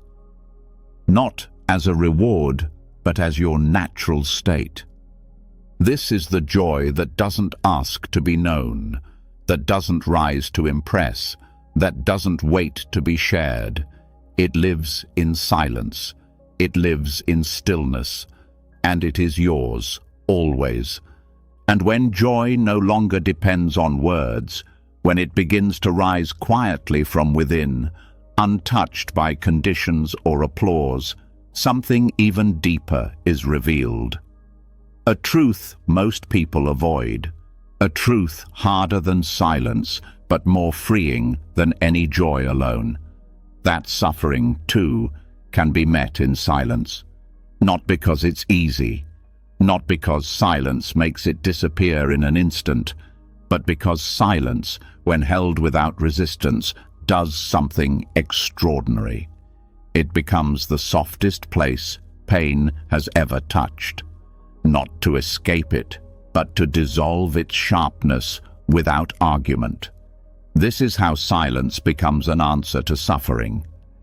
In Buddhist practice, Pain is never treated as the enemy. It is not pushed away. It is not suppressed. It is not drowned out with distractions or masked with forced positivity. It is met completely, but not with stories, not with mental battles. It is met with full awareness. And in that awareness, silence becomes a kind of container, a field where pain can finally unfold, breathe and soften, not because someone explains it away, but because nothing is trying to change it. Most people fear silence in the face of suffering because they think silence means absence, a lack of care, a lack of answers. But true Buddhist silence is the opposite. It is the purest form of attention. It says, I am here with this pain, and I do not need it to vanish to remain here. That presence, without pressure, begins to shift everything. When suffering is narrated, it often deepens. The mind adds weight, identity, meaning. It says, this always happens to me, or I shouldn't feel this way. These thoughts grow like vines around the original pain, tightening until there is no space to breathe. Silence cuts those vines, not by force, but by refusal to feed them. It doesn't argue, it doesn't explain, it stays. And in that staying, pain loses its grip. This approach takes courage. The mind will try to resist.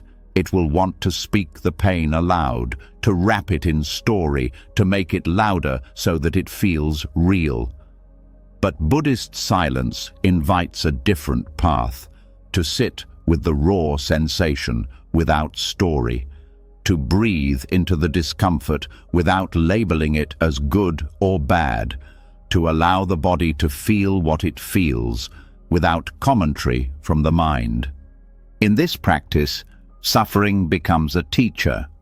It reveals where the body holds fear, where the heart has tightened, where the past is still alive inside the breath. Silence makes room for all of it, not to be fixed, but to be known, truly known, not intellectually, but somatically. And once known without resistance, suffering begins to move. This movement is not dramatic. It is slow, gentle, the way ice melts under steady warmth. The pain doesn't shout. It sighs. It softens. Not because the cause has changed, but because the mind has stopped resisting what is already here. Silence also protects the nervous system during suffering. When words are forced during moments of deep pain, the body can brace, react, shut down. But silence allows for integration. It allows emotions to flow in their own time without being dissected. It invites the breath to slow, the shoulders to release. It creates space where trauma can begin to unfreeze, not because it's being analyzed, but because it's being held with non-judging presence. This is why Buddhist teachers often respond to suffering with pauses, with presence, with stillness. Not because they don't care, but because they understand that words can sometimes cause more harm than good. That a single breath shared in silence can offer more comfort than 1,000 sentences ever could. Silence honors the complexity of suffering. It refuses to reduce it. It listens without needing to fix. You can practice this in your own life by learning to meet discomfort without commentary. When sadness arises, sit with it. Let it expand. Let the breath meet it. Say nothing. When grief tightens the chest, stay with the body. Not with explanation, but with presence. You are not ignoring the pain. You are refusing to abandon it. You are becoming the calm witness that pain never had. And in that witnessing, something ancient begins to unwind. The pain, that was once too sharp to touch starts to become feelable, livable, and in time it begins to change, not because it was pushed away, but because it was allowed to breathe. This kind of healing doesn't depend on solving. It depends on staying, on being the silence that surrounds the pain instead of the noise that tries to escape it. That surrounding becomes medicine. A field of peace where suffering no longer has to scream to be heard. And sometimes, silence becomes the only thing that suffering will trust. When words have failed, when explanations have collapsed, when nothing makes sense, silence is still there, unmoving, unshaken, not passive, but deeply engaged. It says, you do not have to be fixed to be held. This holding creates transformation, not through logic, not through advice, but through surrender. The moment you stop fighting the pain, the moment you let it sit beside you without being shoved away, the mind begins to rest. The body begins to trust. The emotion begins to release. You begin to learn how to cry in silence, how to tremble in peace, how to feel your own breaking and still remain whole. This is the secret most people never learn. Suffering does not need to be avoided to be healed. It only needs to be allowed. And the more you practice this, the more you can hold others in their suffering too, without rushing to comfort, without trying to explain it away, just by being there, quietly, breathing with them, holding the silence that allows their pain to unfold without fear. This is what true compassion looks like, not fixing, not pleasing, but being the presence that doesn't flinch, the silence that doesn't back away, the calm that says, you are not alone and you don't have to hide. And slowly, this changes the way suffering lives in the body. It no longer hides, it no longer hardens. It becomes a wave that moves through rather than a weight that stays stuck. Silence gives it permission to leave when it's ready, not because it was pushed out, but because it was fully welcomed. In Zen, there is a saying, pain is inevitable, suffering is optional. This doesn't mean that pain isn't real. It means that the added suffering, the story, the resistance, the avoidance, is what silence can remove. What's left is just sensation, just feeling. And that feeling, when met without fear, can be carried. You can practice this each time you're overwhelmed. When fear rises, instead of thinking through it, breathe. Sit still. Let silence wrap around it. Notice where it lives in your body. Stay there. No story. Just presence. When sadness returns, don't rush to talk it away. Let it soak in silence. Let it speak not through words, but through tears, through breath, through release. Each time you do this, you train the mind to meet pain with clarity. You stop turning discomfort into identity. You stop confusing emotion with truth. You become the witness, not distant, but calm, not detached, but rooted.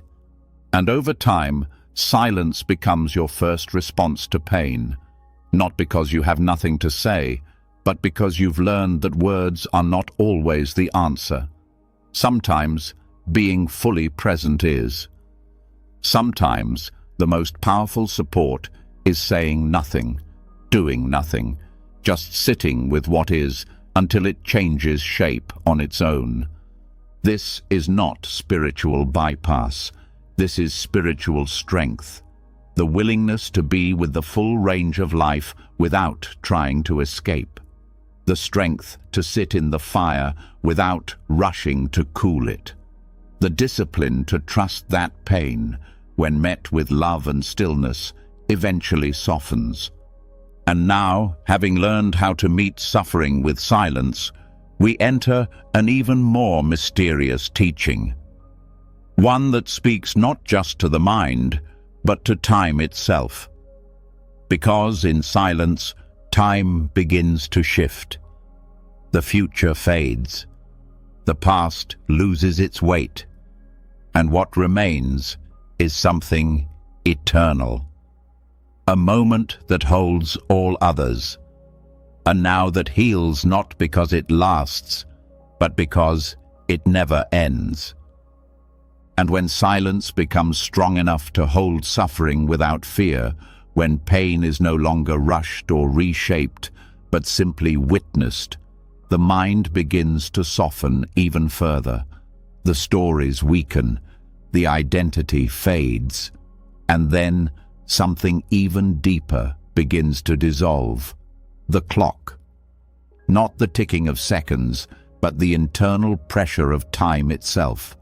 The grip of the past, the weight of the future, the constant pull to be somewhere else. Silence begins to undo all of it. And in that undoing, something rare and healing unfolds, the direct experience of the eternal present. Buddhist practice speaks often about time, but not in hours or years. It points to how the mind creates time, how it holds on to the past and worries about the future. This creation is not neutral. It shapes suffering. It turns pain into identity and turns goals into pressure. The mind spends most of its energy not here, but elsewhere. Regretting what was, anticipating what might be, missing what is. Silence interrupts that loop, not with force, but with presence. When the mind quiets and the body becomes still, time begins to collapse, not disappear completely, but lose its grip. The past no longer repeats. The future no longer looms. Awareness begins to settle into what is actually here. This breath, this sound, this sensation, nothing more. This is not theory. It is something you can feel in your own practice. When you sit in silence long enough, there's a shift. Minutes blur. Expectations fade. The mind stops counting. You lose track of how long you've been sitting, not because you're distracted, but because attention is no longer moving forward or backward. It's resting fully in the now, and that now is different from the usual present. It is not a tiny sliver between what has been and what will be. It is a space that stretches, a depth that widens, a dimension of being that is not bound by before or after. The longer you stay in it, the more healing happens, because nothing is chasing you. Nothing is missing. Nothing is next. Stillness is the doorway to this kind of time.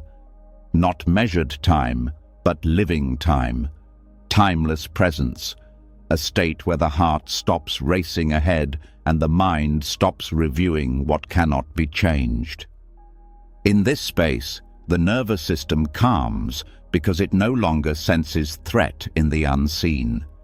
It no longer loops in unfinished stories. It no longer believes in the urgency of elsewhere. This kind of presence cannot be forced, but it can be invited by returning to the breath, by softening the body, by letting go of what just happened, by refusing to chase what hasn't happened yet. Each time you return, the present moment reveals itself again, not in words, but in silence, in the space where awareness meets life directly. Time is often the hidden cause of anxiety.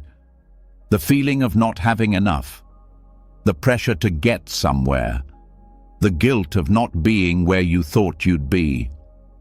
These are all time-based stories. Silence dissolves them by dissolving the storyteller. In stillness, those thoughts may arise, but they are not fed. They float and they vanish. Monastics train in this over years, learning how to stay rooted in the now even while moving through the day. It is not about ignoring the calendar, it's about living from presence, not pressure. Doing what's needed without being enslaved to a timeline that demands something else. They don't rush through now to get to later. They bring later into now, or they let it wait. This presence is possible in daily life too. You don't need a monastery to feel it. You only need to practice slowing down, sitting without a clock, eating without distraction, walking without destination, breathing without waiting for the next thing. These acts are not lazy, they are revolutionary. They reclaim the mind from time's illusion. The illusion of time is seductive because it feels like responsibility, planning, progress. But in truth, most of what the mind calls time is repetition of thought, and most of that thought is unnecessary. Silence breaks this pattern by becoming more real than the thoughts themselves. And when that happens, something shifts in how you experience life. You begin to feel time as movement, not measurement, as cycles, not lines. You notice how seasons rise and fall, how breath returns and returns, how the sun moves without being rushed. You become part of that rhythm, not by calculation, but by surrender. This is why Buddhist rituals emphasize repetition, bells, breathing, not because they are magical, but because they anchor the mind in rhythm, not in urgency. They train awareness to feel the shape of the moment, not the demand of the hour. And from that shape, clarity arises. You begin to know what to do, not because a plan tells you, but because presence shows you. This does not mean giving up structure. It means not being trapped by it. It means using time when needed, but never being owned by it. And in that freedom, rest becomes easier. Choices become clearer. Peace becomes available even in movement. You begin to walk more slowly. Not because you're lazy, but because you're aware. You begin to speak with more pauses. Not because you don't know what to say, but because you're not rushing to be understood. You begin to listen without waiting to respond. And in that stillness, connection deepens.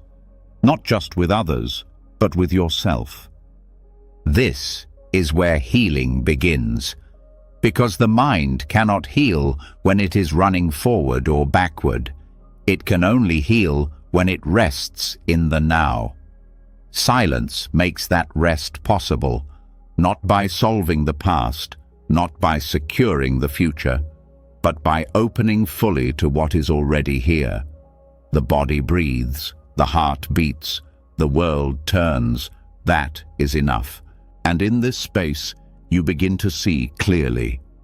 The regrets that seemed heavy begin to fade. Not because they were resolved, but because they were no longer being repeated.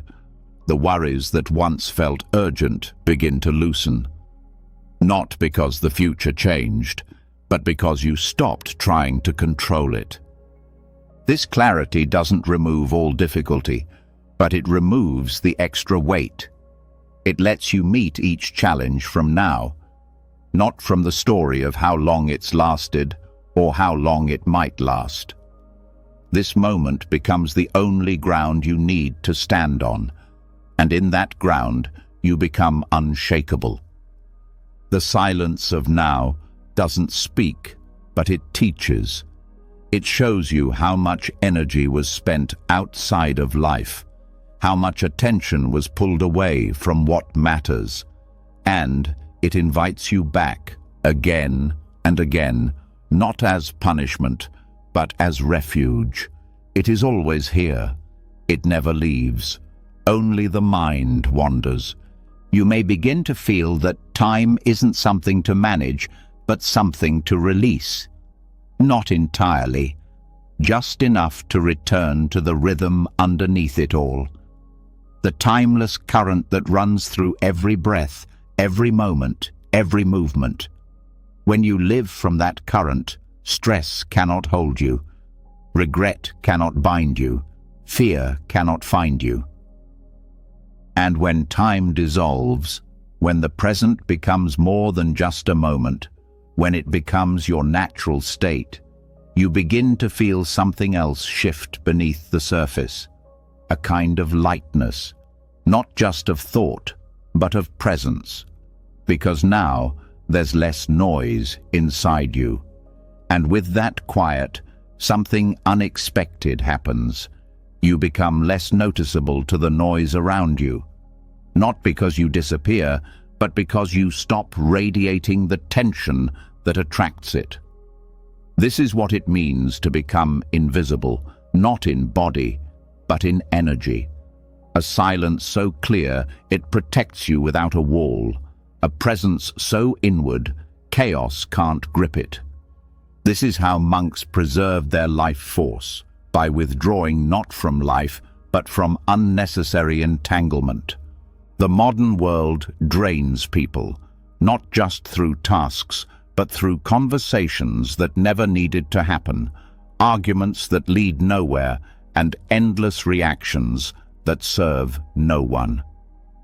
The energy lost in defending, proving, pleasing, and correcting is rarely noticed until exhaustion sets in. But monks knew this well.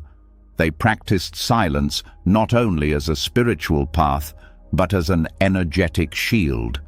Each word they withheld, each explanation they didn't offer, conserved power.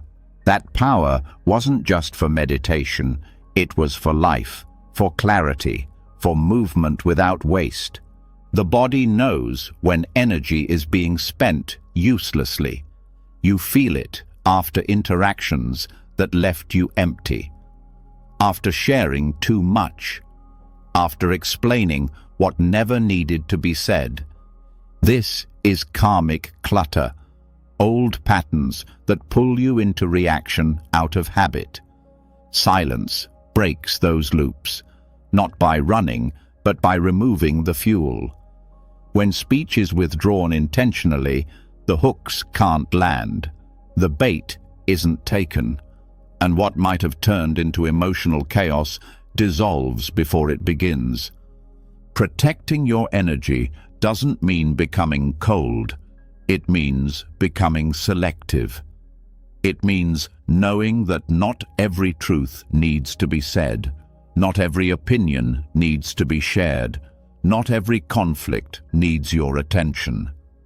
Silence creates space between you and the world's demands.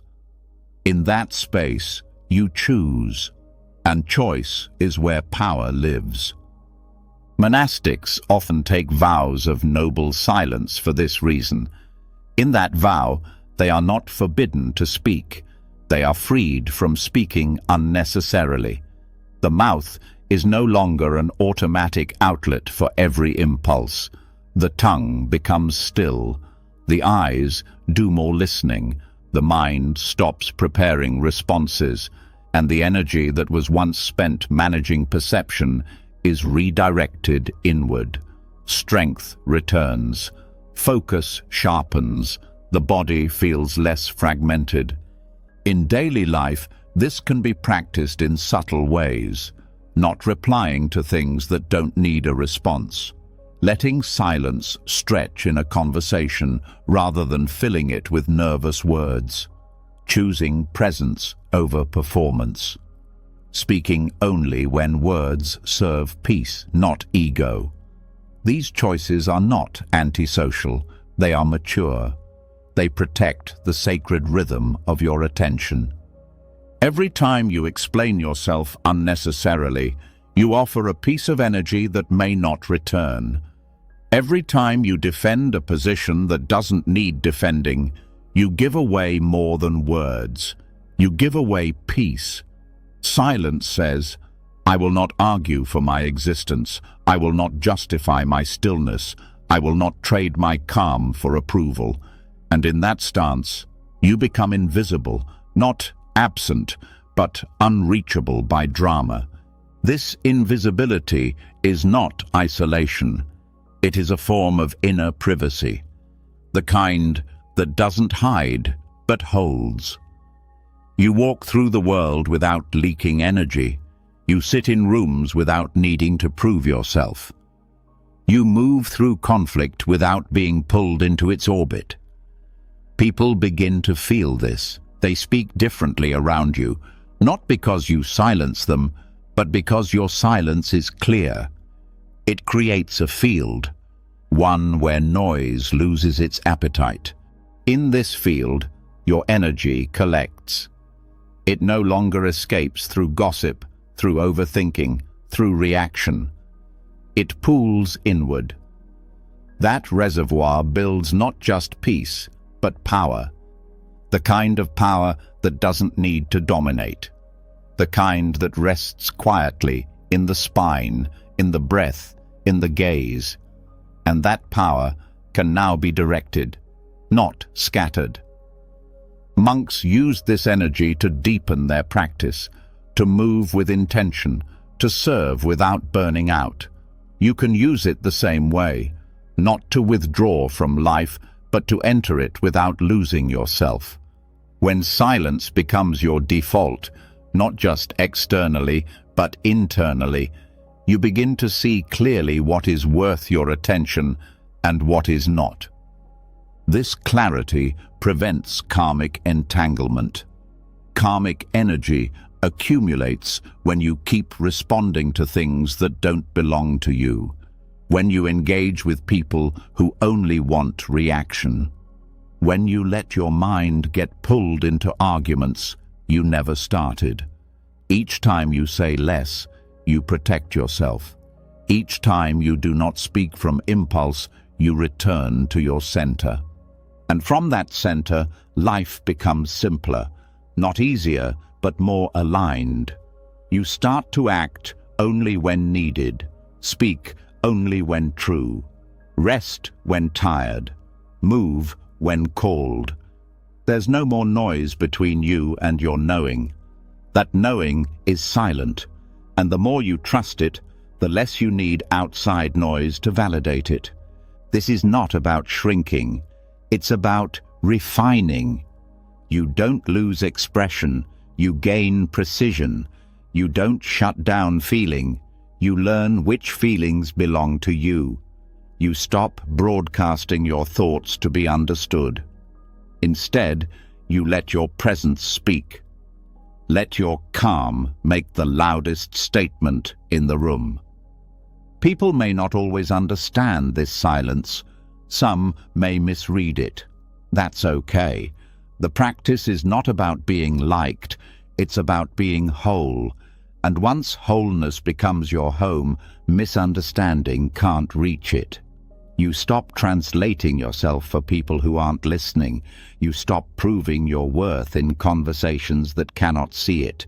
You stop offering explanations that only drain you. You carry silence like a cloak, not to hide, but to protect.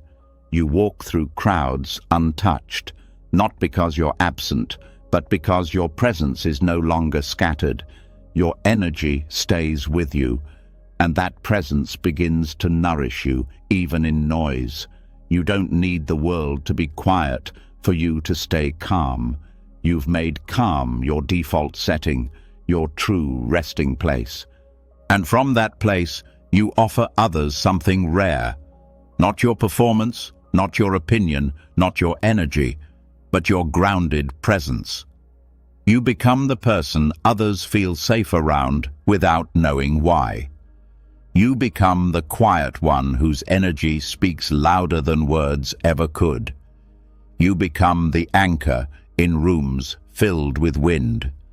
This is the gift of becoming invisible. Not to disappear, but to remain whole in a world that pulls in every direction. Not to avoid life, but to meet it without losing your rhythm. Not to reject people, but to stop giving them what they never needed to know. After hours of walking side by side with silence, through chaos, clarity, stillness, suffering, and sacred joy, one thing becomes undeniable. Silence was never empty. It was full of answers. It didn't run from pain, it held it. It didn't just quiet the noise, it rewired the mind. It didn't ask for attention, it gave you back your own. Through the wisdom of Buddhist teachings, silence became the unseen medicine, the hidden teacher, the space where healing could finally begin, not because words were said, but because the need to say them dissolved. Each subtopic whispered a different lesson. That stillness is not escape, it's resistance. That the unsaid can protect more than any argument. That presence is the real miracle. That joy doesn't need to be shared to be real. That peace doesn't live in the future, it lives in this exact breath. And when you stopped trying to explain yourself to the world, you began to meet the self that didn't need defending. So, if something softened inside you tonight, if silence made space where noise once lived, let it stay. Let it grow. Let it reshape how you move through tomorrow. If this journey spoke to something deeper in you, leave a comment below with, "Silence is now my teacher." Let the world know you're walking a different path now, one with fewer words and more wisdom. And if you haven't already, subscribe and tap the bell. This channel is a quiet space in a loud